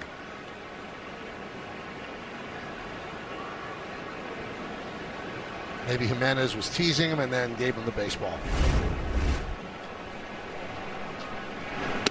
I mean, that's pretty good when you consider Roger pitched here, David Cohn pitched here, Dave Steed pitched here. A lot of great strikeout pitchers. He's the fastest at 200. Yeah, he just surpassed Roger Clemens in his 1997 season.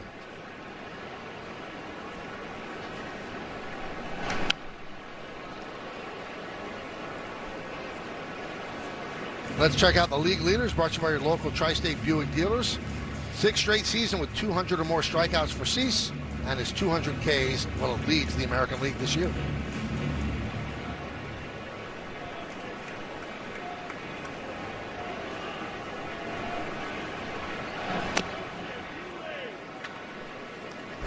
It looked like he was politicking his way for another inning. He wants to go again in the 7th. And Snyder said, okay. As David mentioned earlier, 120 is his season high. You didn't have to talk Schneider into that too much, did he? No, just a little nudge. Yeah, fist bump, thank you.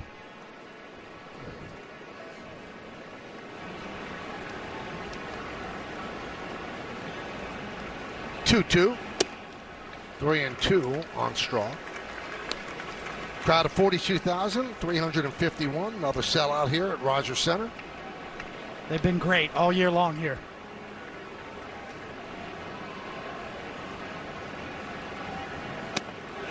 And there's a leadoff walk to Miles Straw, who has 7 stolen bases. This is a team that doesn't run much, but Straw is one of the guys that can.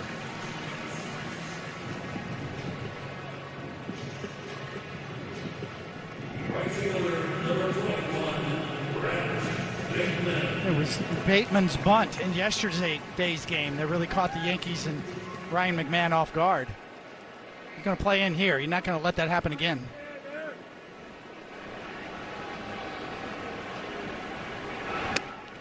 Showed bunt again, took a strike.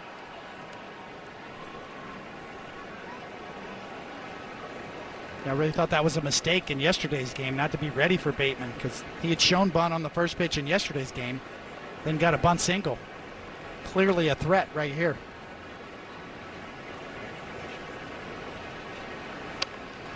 Bunted, and they go to second. They get the out.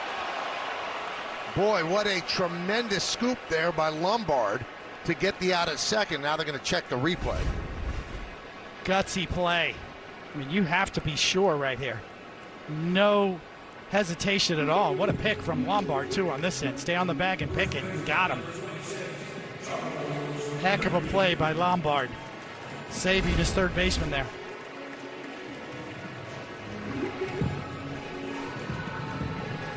Boy, Lombard, we don't want to beat it to death, but for a 21-year-old, what poise. Miss McAdoo made that play look easy.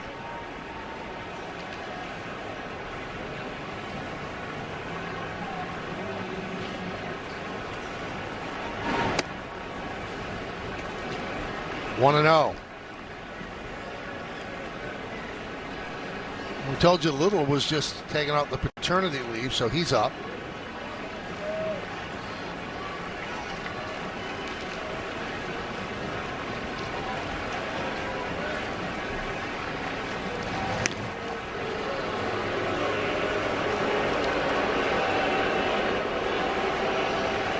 Bateman has speed, still has not stolen a base at the big league level.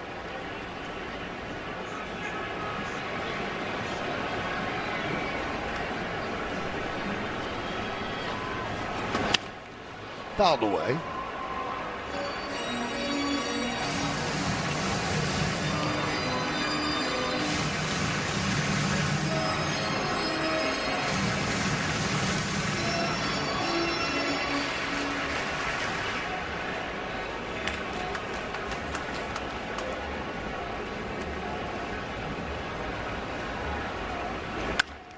Up the middle, and off the glove of a lunging Lombard into center field. Going to third is Bateman. The throw is not in time. Good slide to get away from the tag from McMahon. A single from McAdoo, and it's first and third with one out.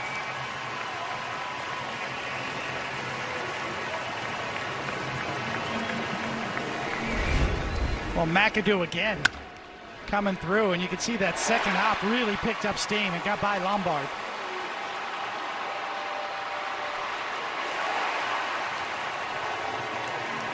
Nice try at third. Beats the tag and stays on the bag.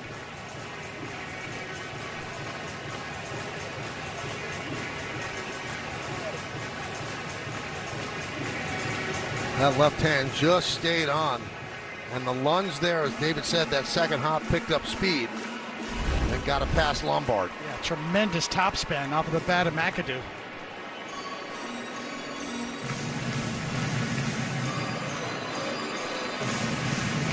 So Matt Blake goes out and talks with Weathers, and the dangerous Kirk is at the plate.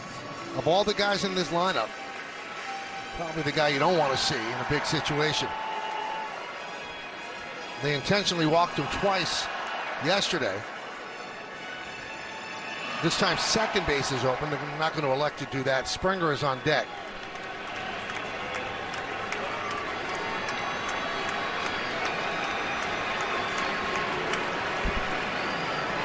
.70 pitches for Weathers. 1-0. Maybe the talk was, David, there's a base open. It's not first. So let's not throw anything that he could drive. Got some action in the bullpen, but it's a little late for Springer on deck. Going to have to kill some time here, depending on how this at-bat goes. 2-0.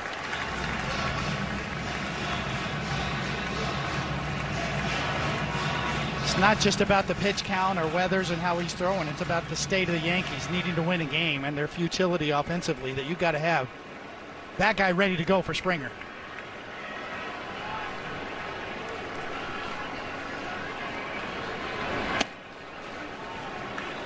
Two and one. And Kirk is going to challenge that. ABS challenge, powered by T-Mobile. Kirk is right.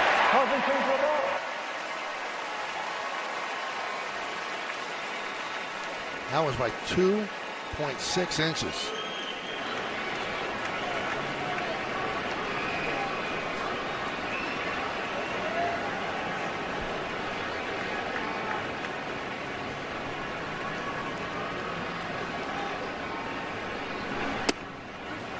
You know, it's funny, David, you mentioned it. Wendell said he's trying so hard to live up to his reputation as a pitcher's umpire, but the ABS is not allowing it. Exactly.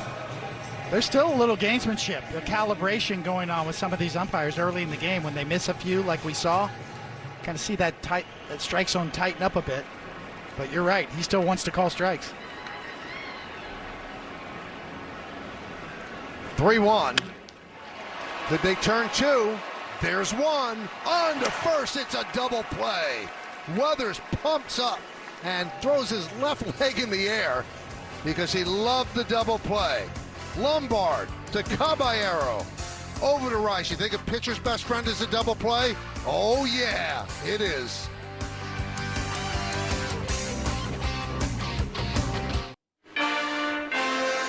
The Yankees baseball on Yes is brought to you in part by Mohegan Sun, beyond your wildest. By your local Tri-State Genesis retailers. Learn more at genesis.com.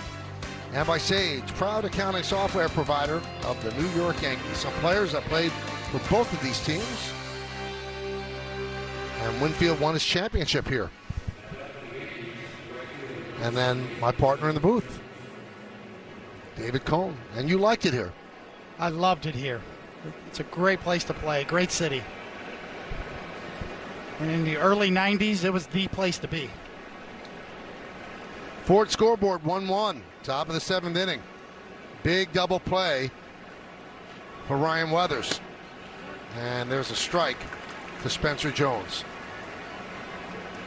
95 pitches for Cease, and you saw at the end of the sixth inning, he told Schneider, I'm good. I want to pitch the seventh. They have a pitcher up in the bullpen just in case. in case the inning gets a little long.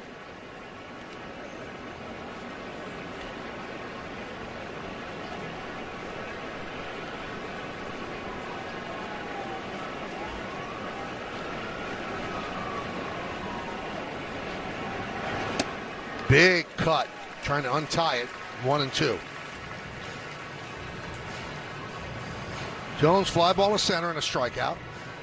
It'll be Jones, Lombard, and McMahon against Dylan Cease. 7th inning, 1-1 game.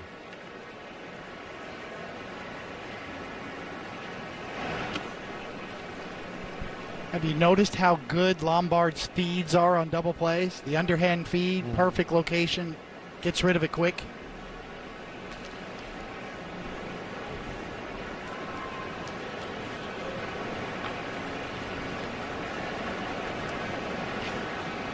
The 2-2. Still 2-2. Let's check out the defender dynamic performer. It's that double play. Well, watch the feed. You see a lot of shortstops that try to throw it sidearm, not Lombard. Quick and underhand right there. On the money. It's as good as it gets. 2-2. You don't want to walk Jones if you're Cease. He's going to steal second base. I mean, quick and gone.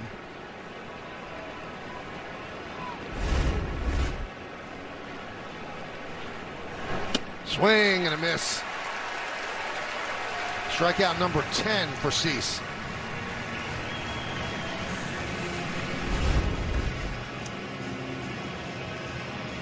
He's got some weapons when he wants to punch you out.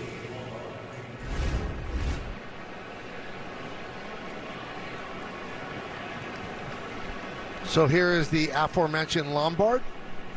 Walk, stole a base, and grounded to short. 1-0.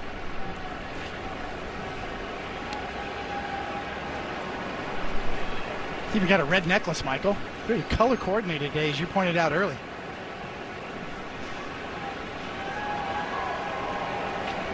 He's an artist. On the mound and off the mound.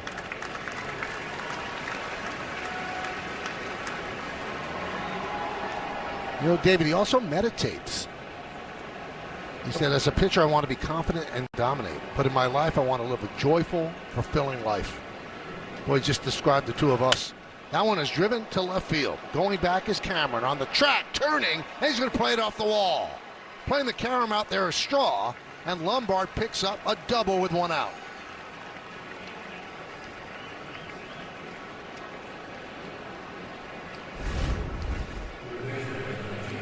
Another look. Jumps all over that slider.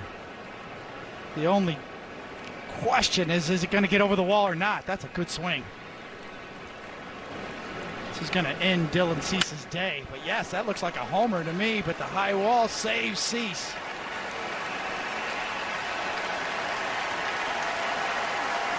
That's just the Yankees' second hit of the game. And Cease is going to get a big ovation from this sellout crowd. They'll go to Brendan Little to face Ryan McMahon. The go-ahead runs at second base here in the 7th. Second, that's his responsibility, so that could go up. It's going to be a tight race. Cease is a little light on innings. Brendan Little comes on, the left-hander, and the Yankees will then counter with Paul Goldschmidt, and immediately the Blue Jays intentionally walk Goldschmidt. So it's a little bit of a gamble by Boone. You're taking out McMahon in a really tight game, so you're lessening your defense. And he just wanted to have this matchup. Now they walk Goldschmidt. Let's see if they pinch run for him with Jazz, which they will. So Jazz will take over at second. Caballero will move from second to third. Now the Yankees will pinch it for Wells with Rosario. Yes. Desperate times call for desperate measures, and the way the Yankees have struggled offensively, you've got to pull every rabbit out of your hat if you're Aaron Boone, and that's what we're seeing in this inning.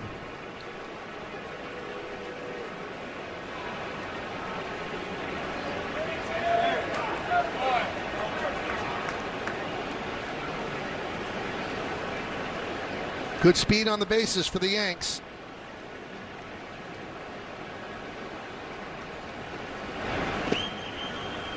Little deals low. It's a nice day of work for Goldschmidt. Just hang your jersey back up. Don't even need to take a shower.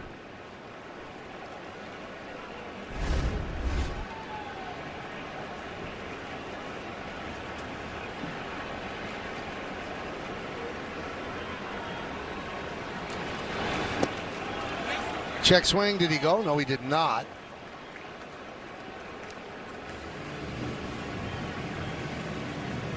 So this is Little's first game since Tuesday. He and his wife Emily had a daughter, Hudson, on Thursday. And what Little does well is he gets ground balls. He has a high walk rate, but he does get ground balls.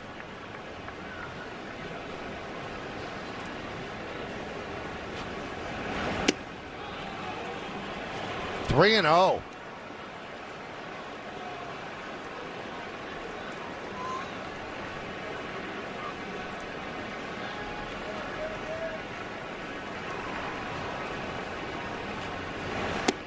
Here's a strike.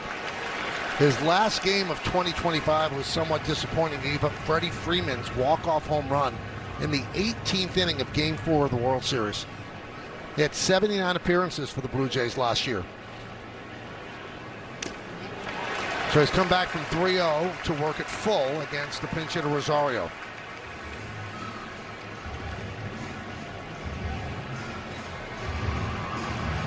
For the Blue Jays and their fans, talking to some of the clubhouse personnel, last year was the one that got away. They really felt like they had it, that they were going to beat the Dodgers. Lined into right field, on the run is Bateman, and he makes the play. The runners hustle back, and getting back in time at second is Lombard. So Rosario hit it hard, but Bateman ran it down. So all you can do is put a good swing on it. Rosario does.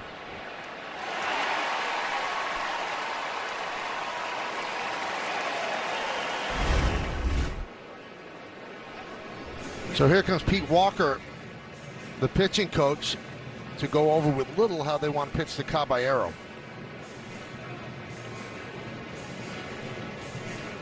Wheels are turning. The Yankees have just one player left on that bench. That's Ali Sanchez. They've used Jazz, Rosario, and Goldschmidt just in this inning. Seventh inning, Yankees have 2 hits and 1 run. The Blue Jays 5 hits and 1 run.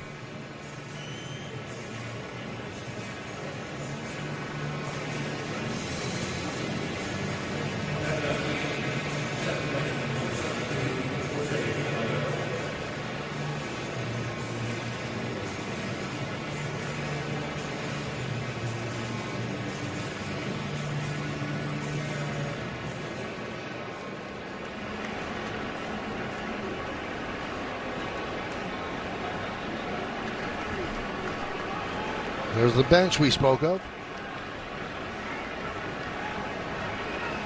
Caballero scored the Yankees' only run on a sac fly. That was way back in the 3rd. Big spot for him. Strike.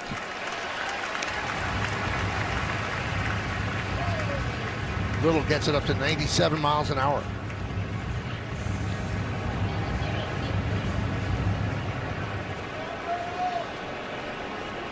Looks like Weather's still in the game. Bounced up there, blocked by Kirk.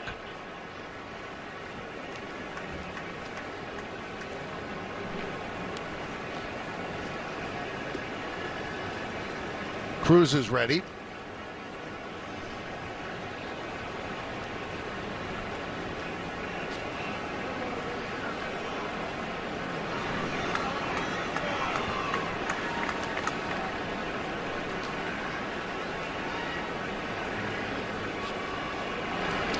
Every game seems to be a nail-biter. Even the game where the Yankees scored 10 runs against Seattle, the game was tied in the 7th inning. Nothing has come easy. They continue to get sparkling production from their starting staff. The offense is not caught up yet.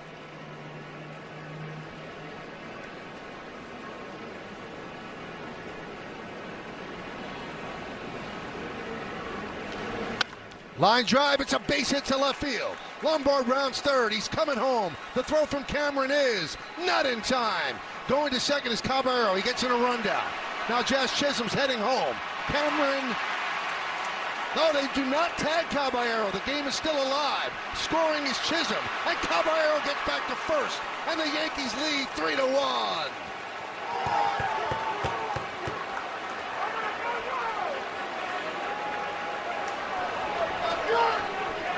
And it looks like they're going to challenge it on the Blue Jay side.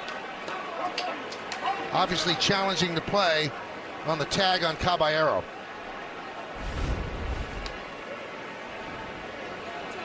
So if this tag is made, I don't believe Jazz scores. I agree. As we were watching from the vantage point of the press box. If they rule that initially a tag, then that extra run could be disallowed. And did the tag happen? Boy, that's tough to see. Toronto is challenging the out call at first base. Manager's Challenge brought to you by Mazda. Excuse me, Toronto's challenging the safe call.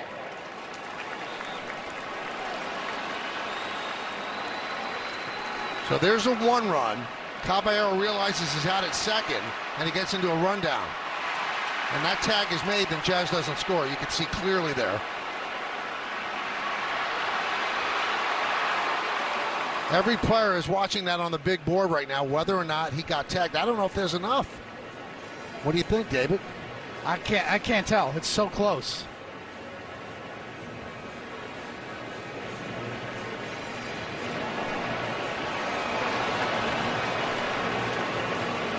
So Caballero directing traffic. I don't know, David. I don't know if you can overturn that. Ooh. Stop, drop, and roll. Caballero, look at him roll and get out of the way. Now, did that roll get his hand touched? Doesn't look like it did.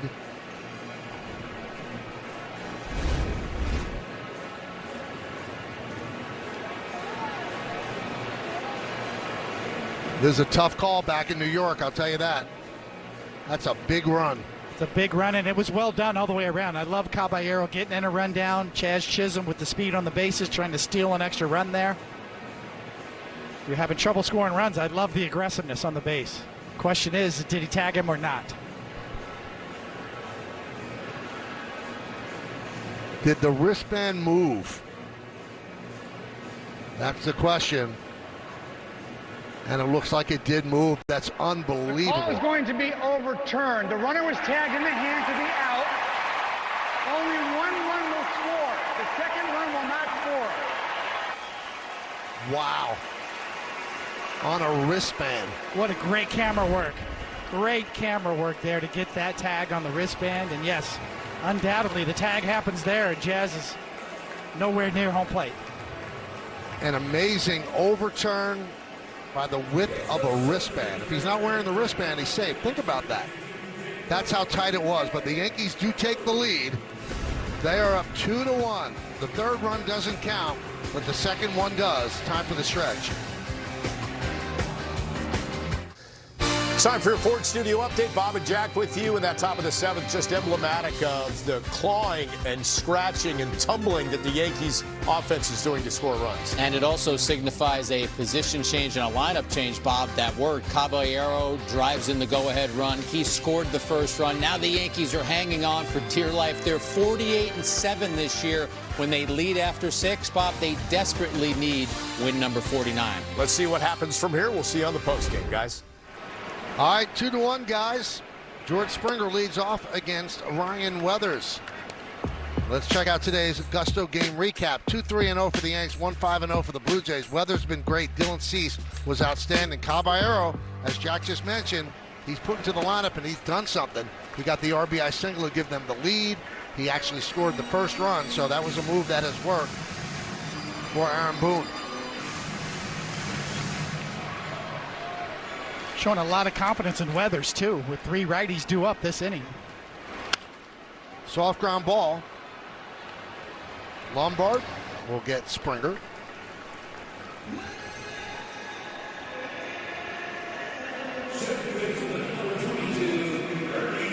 Now the Yankees have their defense different. Sanchez takes over behind the plate, so the bench is empty. Caballero moves to third from second, and Jazz Chisholm will take over at second base. Check swing. And Clement goes around, 0-1.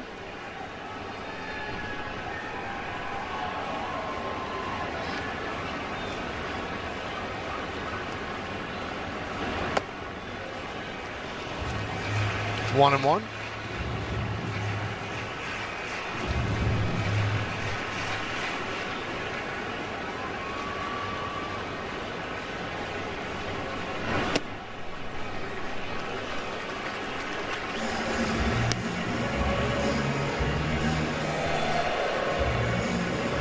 What a great shot by our crew and our director, Dan Barr.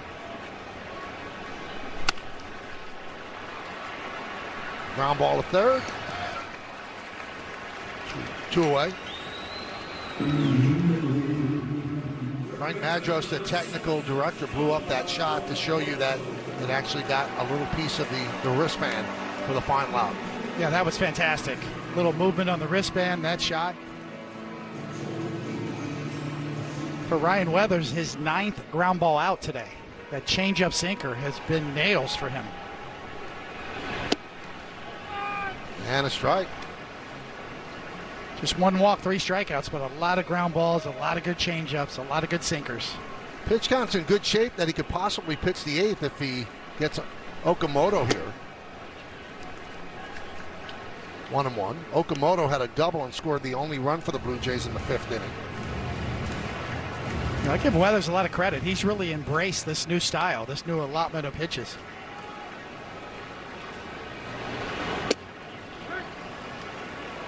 Throw your breaking ball when when you need to for strikes like that, and then your change up and sinker down. Get the ball on the ground.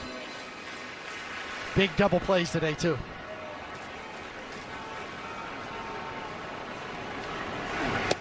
Swing and a miss. That is a strong inning for Ryan Weathers. Yankees take the lead, and he comes back and retires Toronto in order 1, 2, 3. Time to name that Yankee, brought to you by Prevagen. This is considered a 2. You see the record, a lot of saves. Started with the Yankees, Giants, A's. Blue Jays finished with the White Sox. Ben Rice leads off the 8th inning and takes a strike from Little.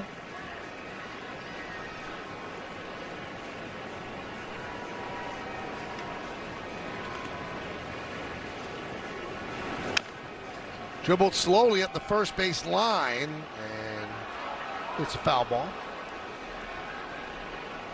So Rice, one of the changes in the lineup, leading off, and he's 0 for 3. Well, Baltimore beat Tampa Bay 10-2. So an opportunity to gain on the first place Rays. Yankees will see Baltimore starting on Tuesday.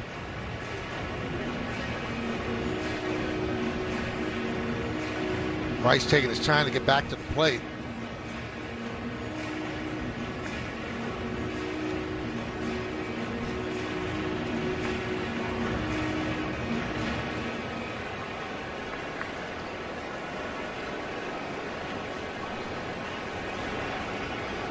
Count 0-2 on the Yankee first baseman.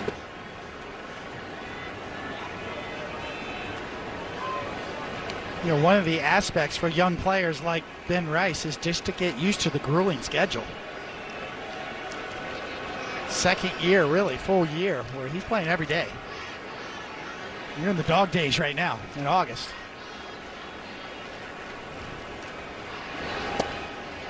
There's no way to condition yourself for that other than play the games, to go through a major league season and build up your stamina that way, mentally, emotionally, physically. You talk about the ebbs and flows and the streaks of a game. For young players, that's a tough thing to get over. Swing and a miss. Rice 0 for 4. Hey, Tuesday, on a special new episode of The Stadium, get the dramatic inside story of how an unprecedented 3-night run of Jay-Z concerts followed the blueprint to produce one of the most epic experiences in stadium history. This premieres Tuesday after Yankees coverage on Yes, and the Gotham Sports app. Got to see the show. Yes, cameras were all over. They were inside. They captured some incredible footage that showed how the security works, operation team works, and kept fans safe and sound. 0-1 on Luis Garcia Jr.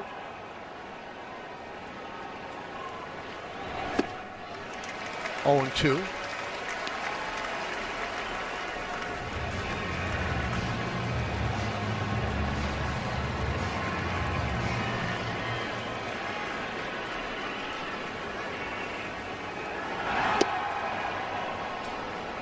On this date, 1948, Babe Ruth passed away.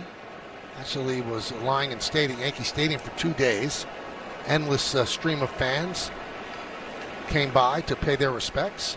And it's unusual that we're in Toronto, because it was in Toronto that Babe Ruth hit his first ever home run as a 19-year-old, playing against a team called the Toronto Maple Leafs, and he hit the home run into Lake Ontario. I did not know that. Great little nugget right there. And of course, he finished with 714.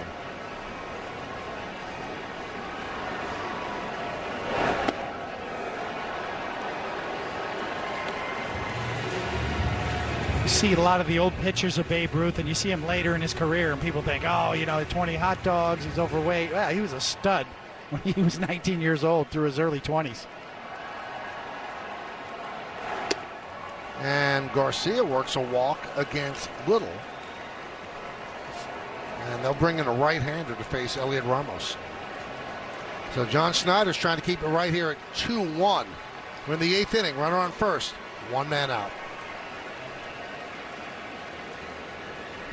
Well, this was an easy one, so we gave you enough time. Now we find the answer to Name That Yankee.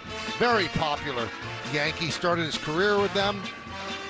They acquired him in a trade. Rags, Dave Righetti, great starter, turned into an outstanding reliever. Boy, could he throw, David. A heck of a pitching coach, too. Had a nice run with the Giants. They won 3 championships as their pitching coach. There's the no-hitter on July 4th, striking out Wade Boggs for the final out. Entering as a reliever. Paul Sewald making his Blue Jay debut. Now, Dave had a very famous moment in Toronto. Gave up a big home run, took the ball and then threw it at Old Exhibition Stadium onto the back end of the football field. That was some throw. Fly ball. Straw makes the play to retire Ramos. So Rags was the Rookie of the Year in 81, had the no-hitter against the Red Sox in 86, 46 saves. And that was the single season record in the big league since until 1990.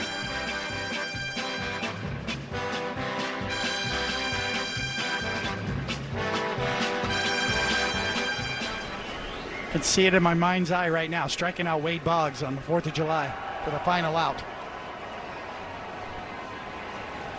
It was Trent Grisham against Sewald. 36-year-old veteran, was just released, put on waivers by the Diamondbacks, and the Blue Jays picked him up, so this is the Blue Jay debut. It's going to be a challenge by the Blue Jays. Successful ABS challenge powered by T-Mobile. So Kirk gets his pitcher a strike. The problem with Sewald this year, a lot of home runs. He's allowed 12 home runs in 39 innings of work.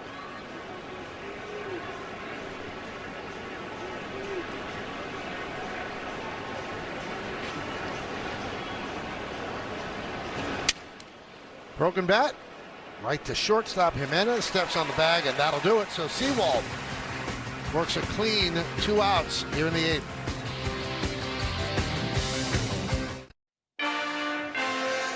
Yankees Baseball on Yes is brought to you in part by the Hyundai Getaway Sales Event.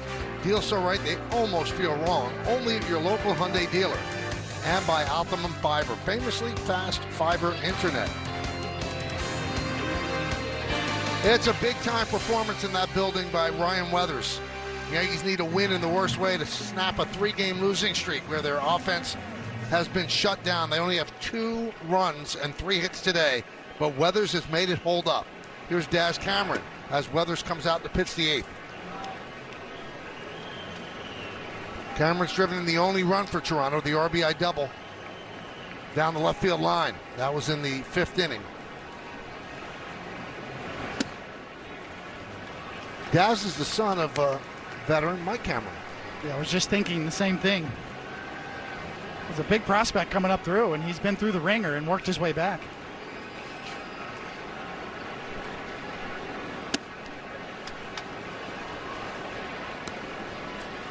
Hitter was challenging the strike. Daz is going to challenge that strike. ABS powered by T-Mobile. Pitch has been changed to a ball.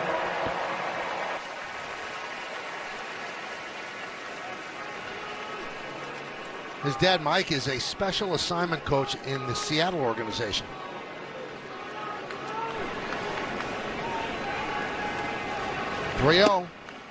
Strike, 3-1. David said a big-time prospect. His first-round draft pick in 2015 by the Astros out of high school.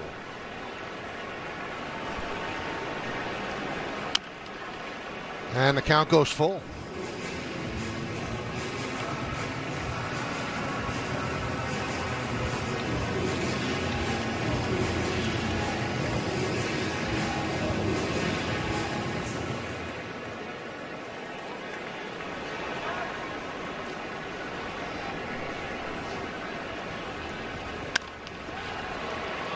Right to Lombard.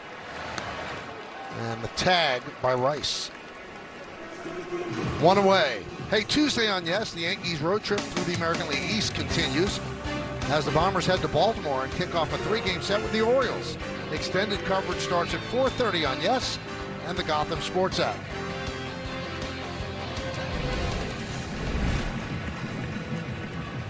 Here is Andres Jimenez. And he shows bunt and takes a strike.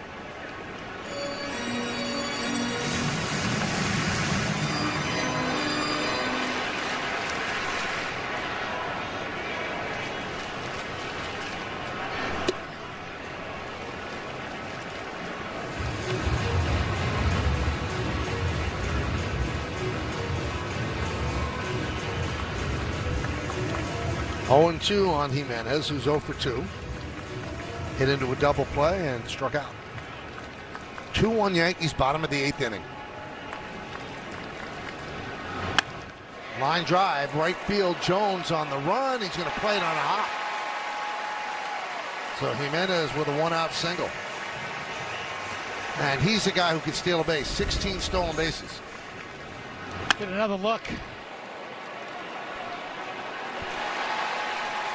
Not sure if Jones got caught flat-footed there a little bit. Weathers thinks that was an out. Could have been an out. They also have the Sun field in right field. I'm not sure if Jones saw that right off the bat. And Boone's going to take the ball from Ryan Weathers. David, that was a big-time performance by Ryan Weathers. It was.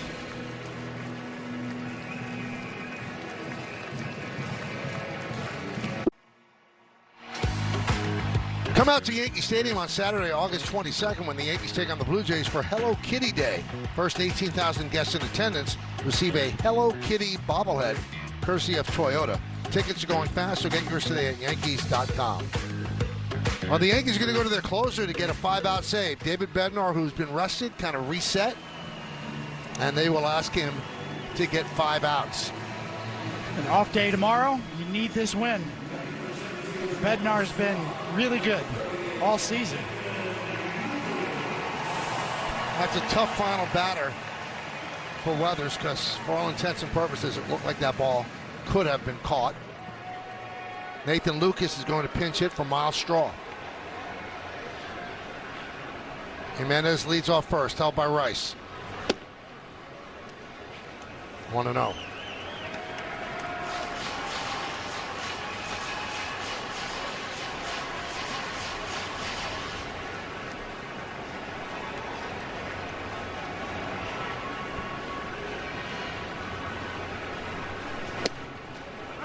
And he goes around 1-1. Blue Jays looking for the sweep. The Yankees trying to salvage the final game of this 3-game set in Toronto.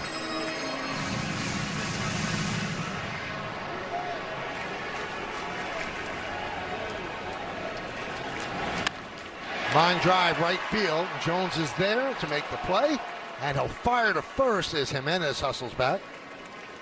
2 outs.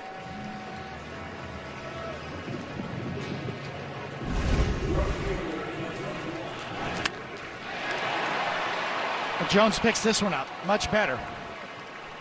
Gets a good jump.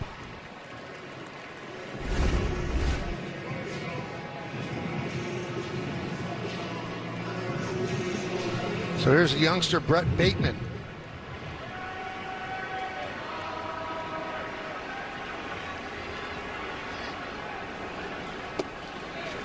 Want to know, Bateman's 0 for 3.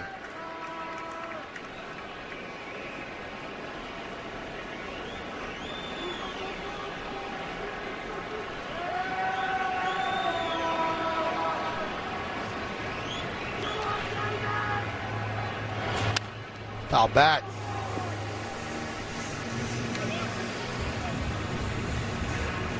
Just 1 walk and 4 strikeouts for Ryan Weathers, 10 ground ball outs. This changeup was devastating today. A lot of weak contact, a lot of ground balls. Runner goes, pitches high, throw to second. Did they get him?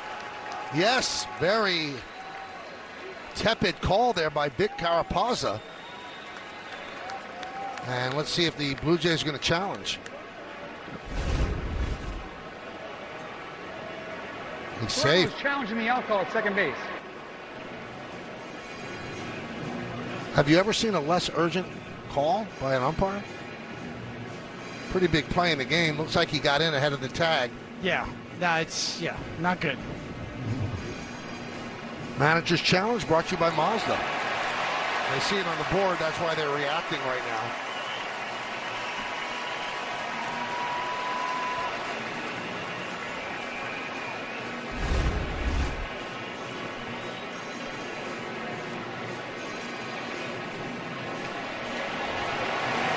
To this point, David, has not been a great game for the men in blue. Been a tough series.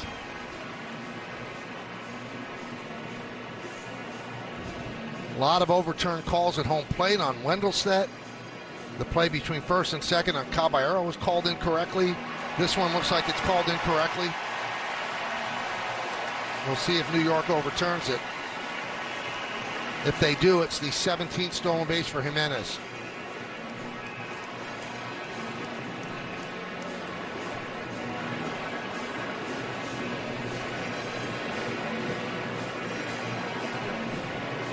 Here we go.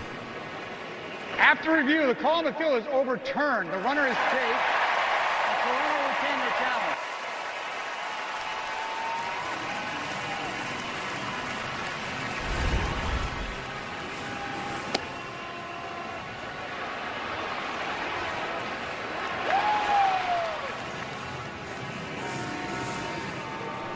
The short hop was the difference. Lombard had to pick it, bring his glove up, and then back down to tag. That was a split-second difference. 2-1 count on Bateman. Swings over the splitter, 2-2.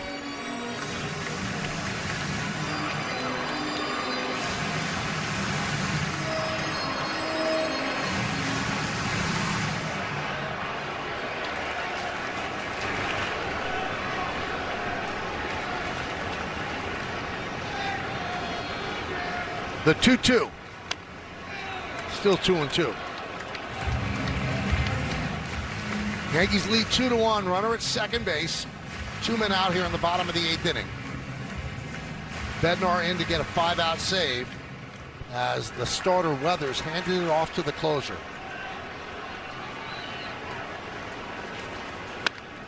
Line down the right field line, foul.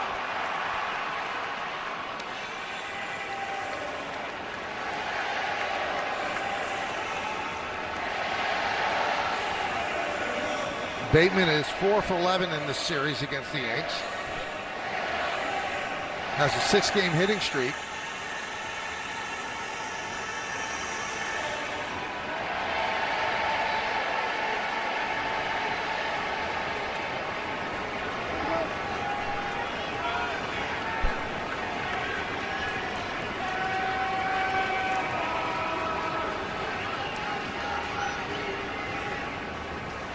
And the 2-2. Swing and a miss, he got him. A big strikeout of Bateman by Bednar, and the Yankees hold on to their lead. No runs, a hit, no errors, and one man left on base. The tip held on by Sanchez. Weathers likes it.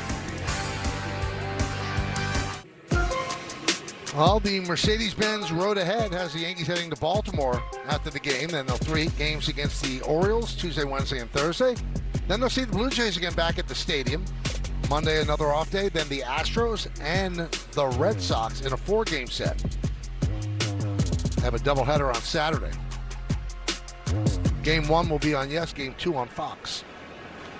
Spencer Jones leads off, 9th inning. Fouls one back. Paul Sewald got the final 2 outs of the 8th. He's still out there.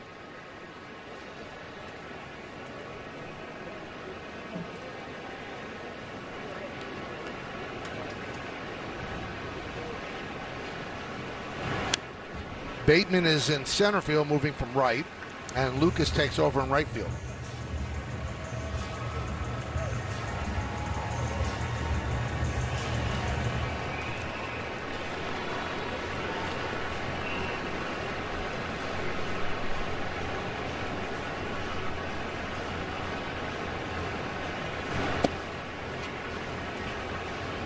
One and two.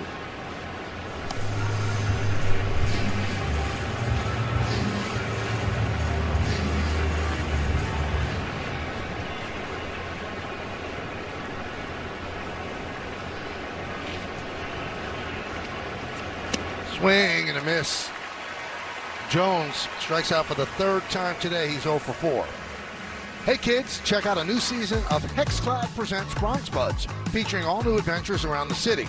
Catch the latest episode streaming now exclusively on the Gotham Sports app. New episodes drop every Saturday morning. Here's George Lombard Jr. He doubled high off the wall in left center and came around to score the go-ahead run in the 7th inning. So a big hit for Lombard. And that was the last batter that Dylan Cease faced.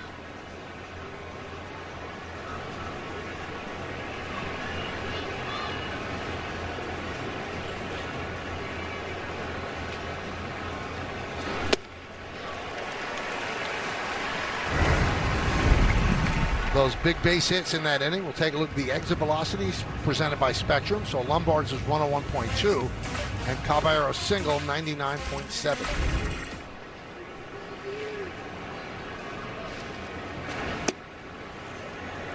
Two and one. It feels like Lombard's just filling up the stat sheet, right? On both sides of the ball. Base running, driving the baseball, catching it.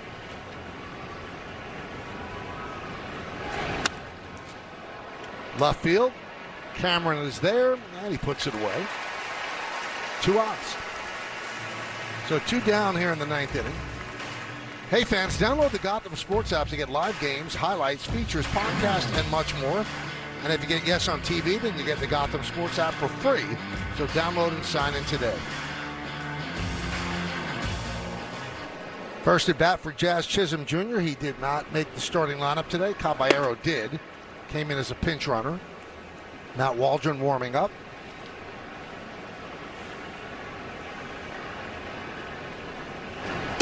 Inside.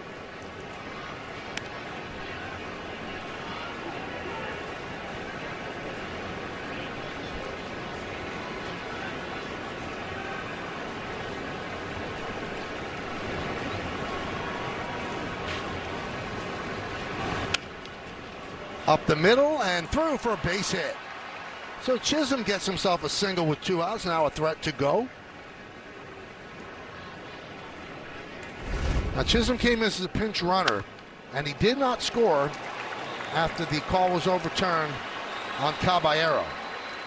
Now, was he busting it the whole way? He stopped at 3rd, then took off, and didn't score before the tag. Well, he had to find out where the ball was and what was going on at 3rd. And then by the time he figured it out, it was too late.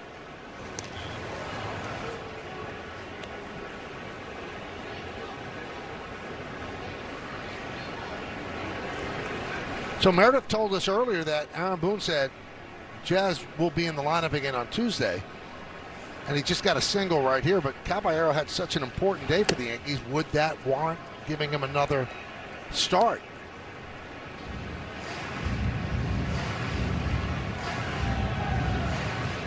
Orioles will be starting a right-hander on Tuesday, so in all likelihood it would be Jazz.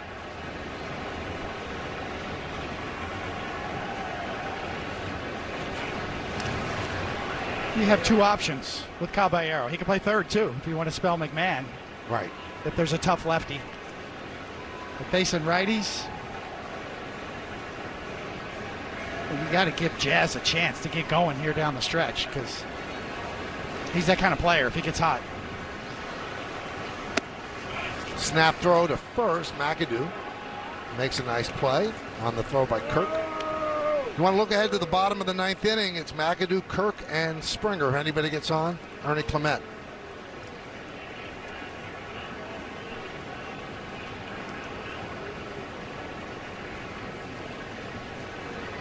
Big lead, and there he goes.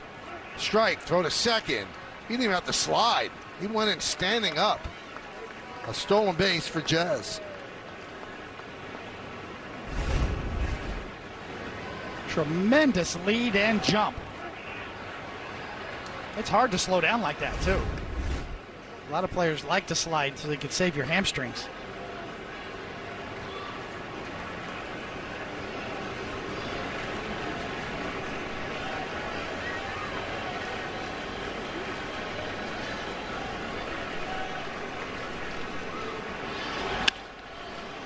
Sanchez lost one to center. Bateman's there. And that'll do it. Yankees strand one. Blue Jays coming up in the bottom of the ninth inning against Bednar.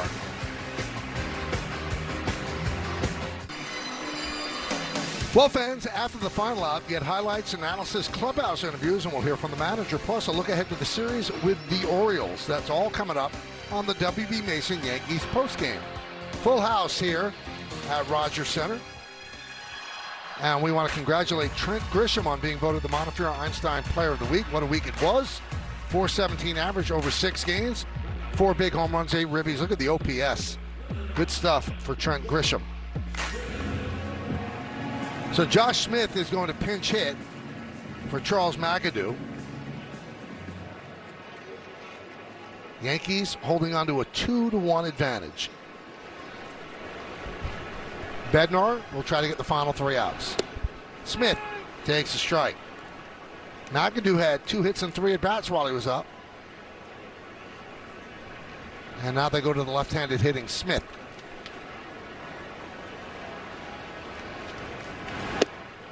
And a strike.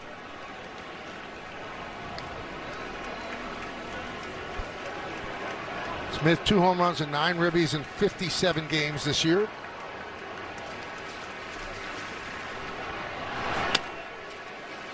First base. It's under the glove of Rice and goes into right field. So Smith will reach. It'll be an E3. And the Blue Jays have the tying run on. Well, unforced errors will kill you. And that is the definition of an unforced error. Wow. Not sure if the ball hit the lip. He got a different hop than he was expecting because that's almost a whiff. So an E3, and here's Alejandro Kirk. Breaking ball away, 1-0.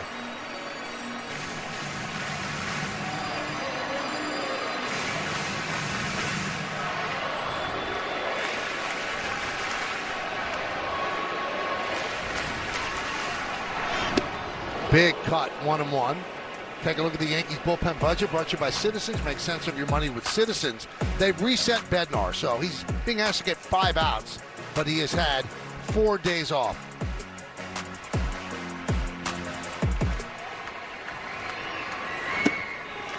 Two and one.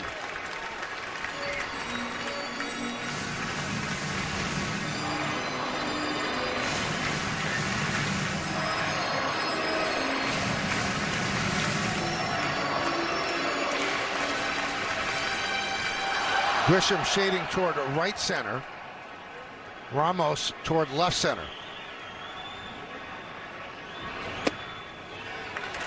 And that's going to be challenged by Sanchez.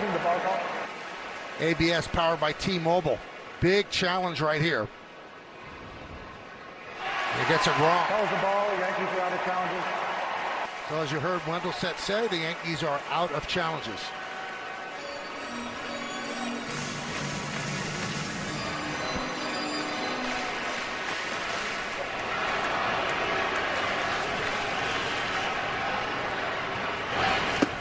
Breaking ball misses. An E3 and a walk. Tying runs at second. The winning run is at first. Nobody out for the Blue Jays.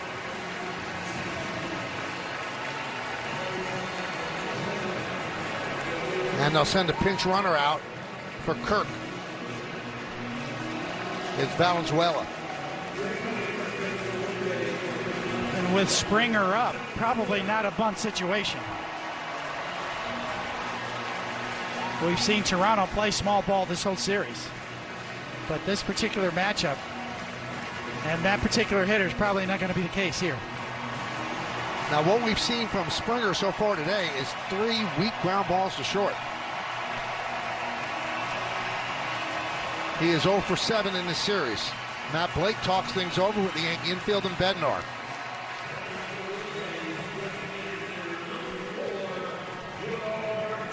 So Bednar got the final 2 outs of the 8th. Trying to nail it down here in the bottom of the 9th. 2-1 Yankees.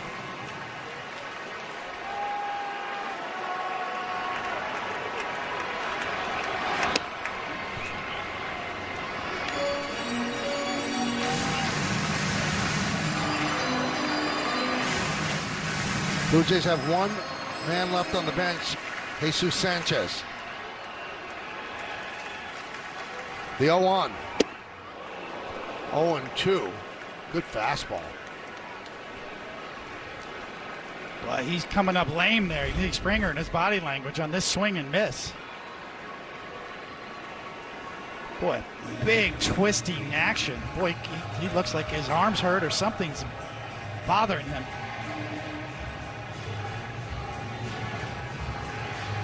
He's waving to the bench that he's fine, just trying to walk it off.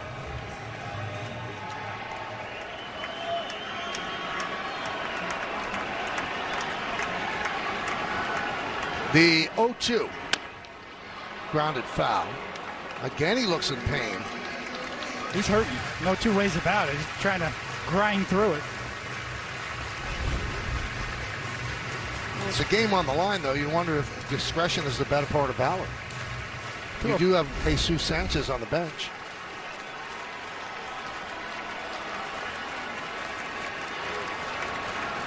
The 0-2 popped up. Rice in foul territory. 1 out. Big out for the Yanks.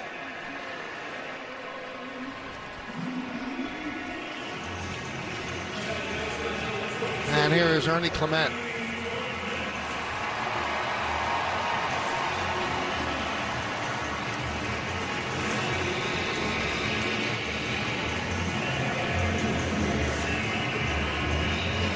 "30 hits in the postseason last year.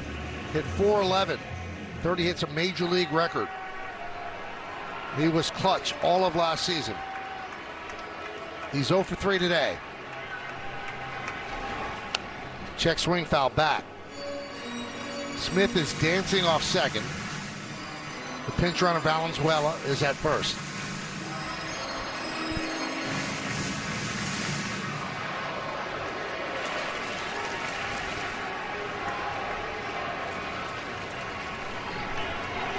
The old inside move.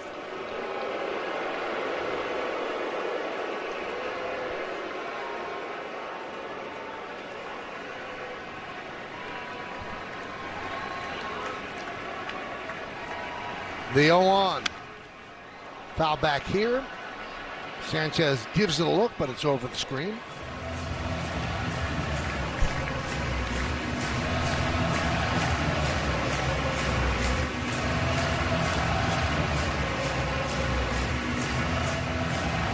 One thing Bednar has done so well this season, really the better part of the season, is getting that splitter down for a swing and miss in these situations. Smith off second. Valenzuela off first. 0-2 count on Clement. And that one gets past Sanchez. And the runners move up. Now the tying run 90 feet away. The winning run's at second.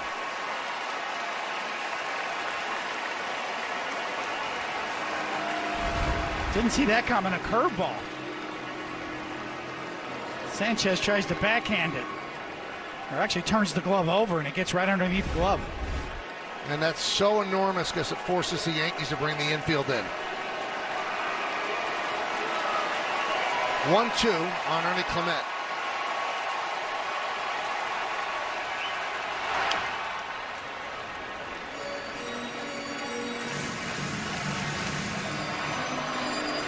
Nail-biting time, both sides. Blue Jay fans, Yankee fans. Yankees trying to avoid a sweep.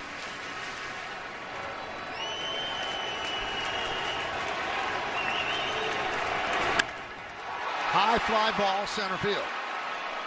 Tagging is Smith. Grisha makes the catch. Here's the throw. It's a tie game. Oh, was that wild pitch big. A sac fly by Clement, and the game is tied at 2.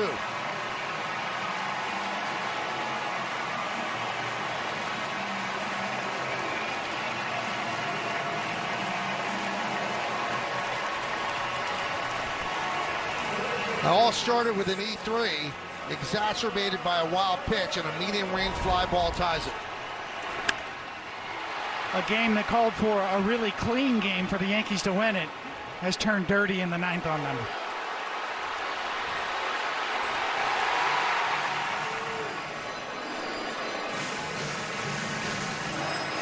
So Sanchez goes out and talks with Bednar.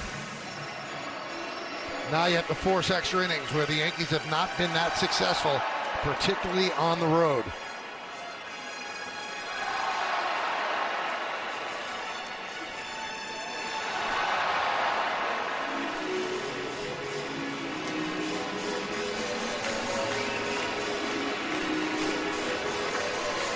Here's Okamoto. He's 1 for 3.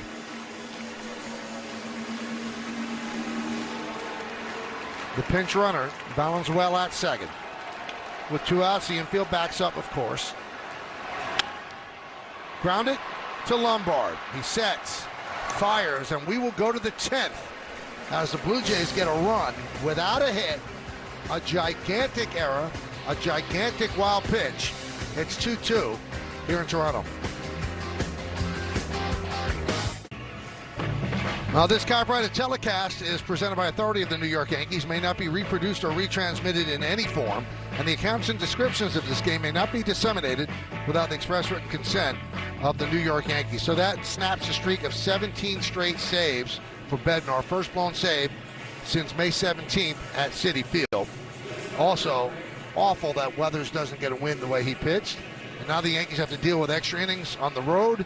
Since the rule came in with the inherited runner, they are 17-34, and they're 2-9 in extra innings this year, worst in the majors. Pitches outside.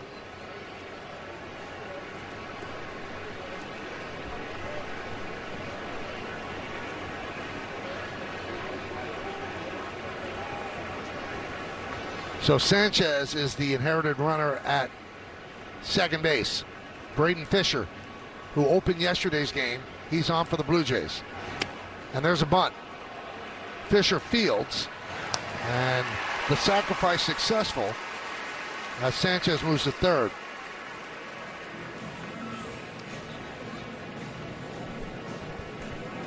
Now, certainly a choice to play for 1 run when you know that the Blue Jays also start with a runner at second base in the bottom of the 10th.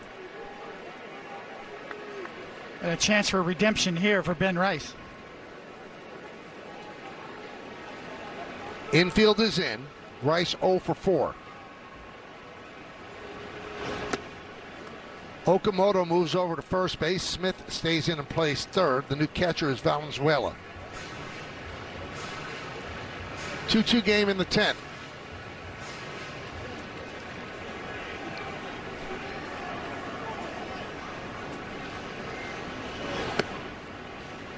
In the last 14 games, Ben Rice is 4 for his last 48. So his average has dipped under 250.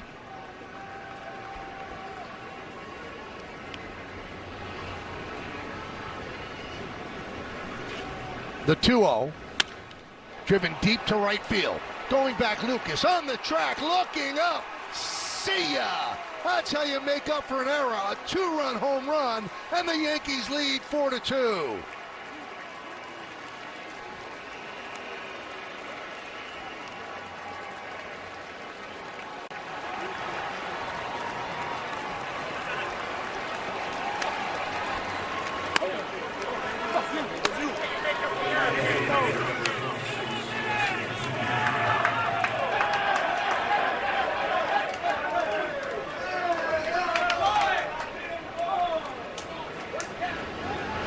Oh, did they need that?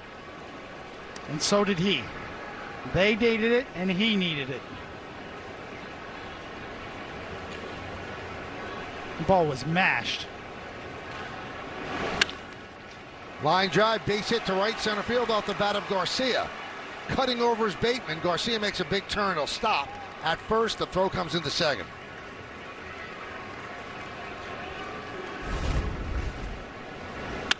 Gets something, probably a slider down and out over the plate, and absolutely drills it. Home run number 33 on the year.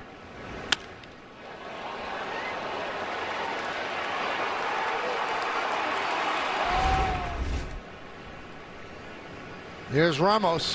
Pitch upstairs from Fisher.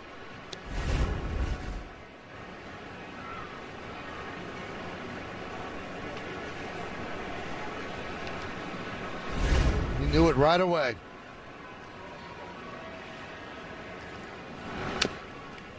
One and one.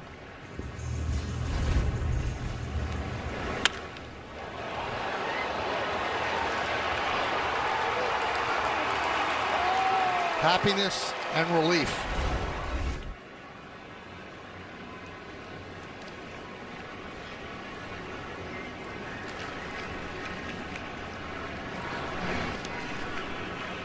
So you're going to run Bednar back out there? I was thinking about that. I don't think so. Well, tomorrow's an off day. It is, and that is extension and barrel.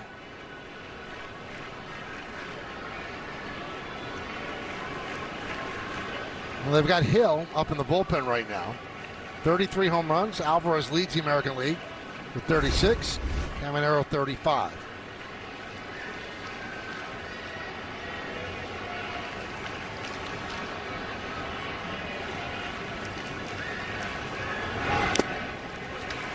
Two and two.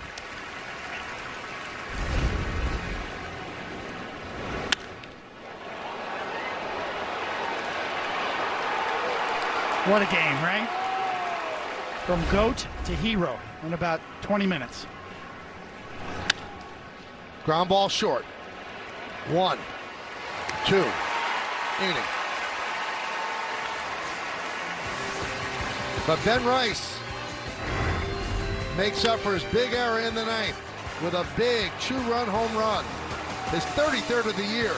Yankees lead 4-2. We go to the bottom of the 10th.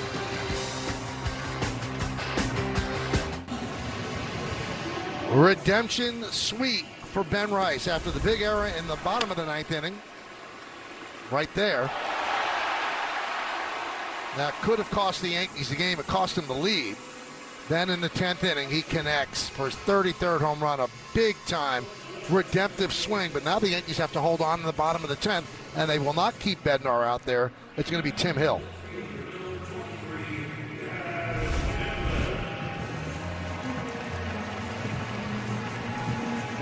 So Okamoto will start the inning at second. Those are the numbers on Tim. And here's Cameron. Ground ball to Rice.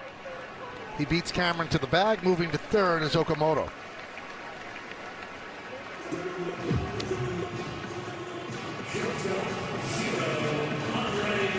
You know, we talk about the Yankees because that's a team we see every day having trouble with their offense. The Blue Jays in the same boat. Trying to rally here in the bottom of the 10th inning. Here's Jimenez. And he's trying to bunt his way on. Now runner at third doesn't mean anything. Yankees have a 2-run lead. It was obviously a bunt to get on.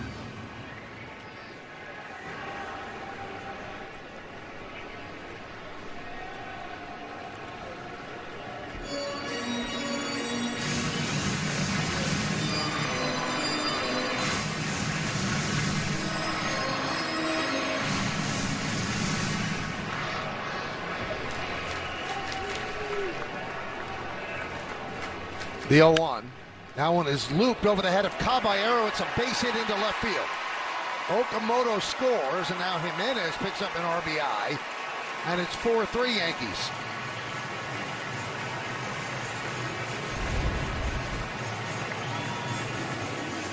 Well, it's hard to hit a baseball like that. Below the trademark, and just barely over the third baseman's head, and barely in the grass. And the shortstop gets it on one hop. Jimenez has 17 stolen bases. Nathan Lucas takes up and away, 1-0. Lucas pinch hit for Straw in the 8th inning, and a fly ball to right.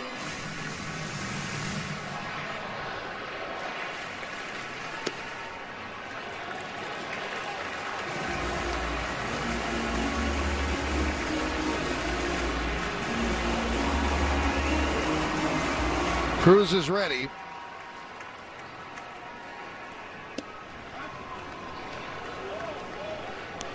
Two and one on Lucas.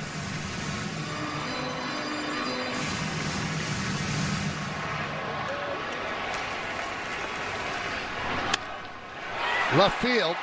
Ramos makes the play. Jimenez way off the bag, and he will get back to first to throw a little late. Boy, did he wander far away from first. I think he misread that. Misread it, and of course Ramos looks like he's got roller skates on out there. I thought he was going to fall down there for a minute. Recovers, makes the play. So a hard play to read all around when you see the left fielder stumbling and you're on the bases. That's why Jimenez got so far off. So here's Bateman, and there's a strike. Toronto hitter is challenging the strike call. Well, Bateman is going to challenge this strike call. ABS presented by T-Mobile. And Hunter Wendelstedt's bad day continues.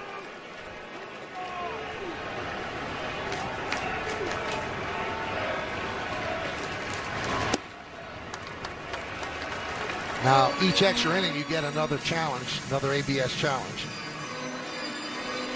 But the Blue Jays had two anyway. The Yankees now are giving back one if there's an 11th. And that's going to be challenged by Sanchez. Powered by T-Mobile, ABS. That one has been changed to a... Have a day, Hunter. Have a day. I think this was a double challenge. Yep, Hill and Sanchez. This could do it. And it does, and the Yankees hold on and win 4-3. They salvage the final game of this three-game set. Ben Rice with the big two-run home run, and that holds up. And the Yankees with another great starting performance, they get the win. Yeah, Ryan Weathers continues on his recent run where he has just been nails. Sinkers, changeups. He was dominant today on the mound, gave the Yankees everything they needed. And of course, as Michael said, the big swing from Ben Rice. And the Yankees bullpen again. Tim Hill this time coming through.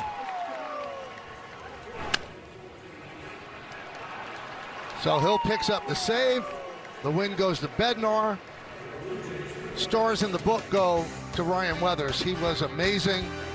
Ben Rice with the big home run, the difference in the game. And that man could breathe a sigh of relief. We'll be back. Yankees win 4-3 and 10. We take a look at the game-changing drive of the game brought to you by Audi and the all-new Audi Q3. Well, Ben Rice gets something off speed down and out over the plate and fully extends and fully launches. A big two-run shot. But the Yankees would not relinquish the lead at that point. And we'll hear from Ben Rice with Meredith on the post-game show. We take a look at the Chevy player of the game. Well, on the mound, Ryan Weathers was on point all day long. Sinkers, changeups, ground balls, double plays when he needed it. He's really bought into the new style. His mix is so much better, so much more unpredictable. Ground ball double plays will save your day. Doesn't get a win, but he gets a lower ERA. 4.61 for the Yanks, 3.70 for the Blue Jays in 10 innings, 2 hours and 59 minutes. Bednar the win, Hill is second save. Fisher took the loss. Coming up on the Yes Network, stay tuned for the WB Mason postgame show with Bob Lorenz and Jack Curry. Special thanks to producer Troy Benjamin, director Dan Barr, Mike Webb, and the executive producer of the Yes Network is Mr. Jared Ames Bosnack. Join us again Tuesday as the Yankees travel to Baltimore to continue their road trip against the Orioles. Coverage begins at 4:30 on Yes, with first pitch coming shortly after 6:30. Again, the final score in 10 innings, the New York Yankees 4, the Toronto Blue Jays 3. For David Cohn and Meredith Moragovitz, I'm Michael Kay saying see ya from Rogers Center in Toronto. Now let's go to Bob Lorenz and Jack Curry, standing by in our Yes Network studios with the post-game show. Guys?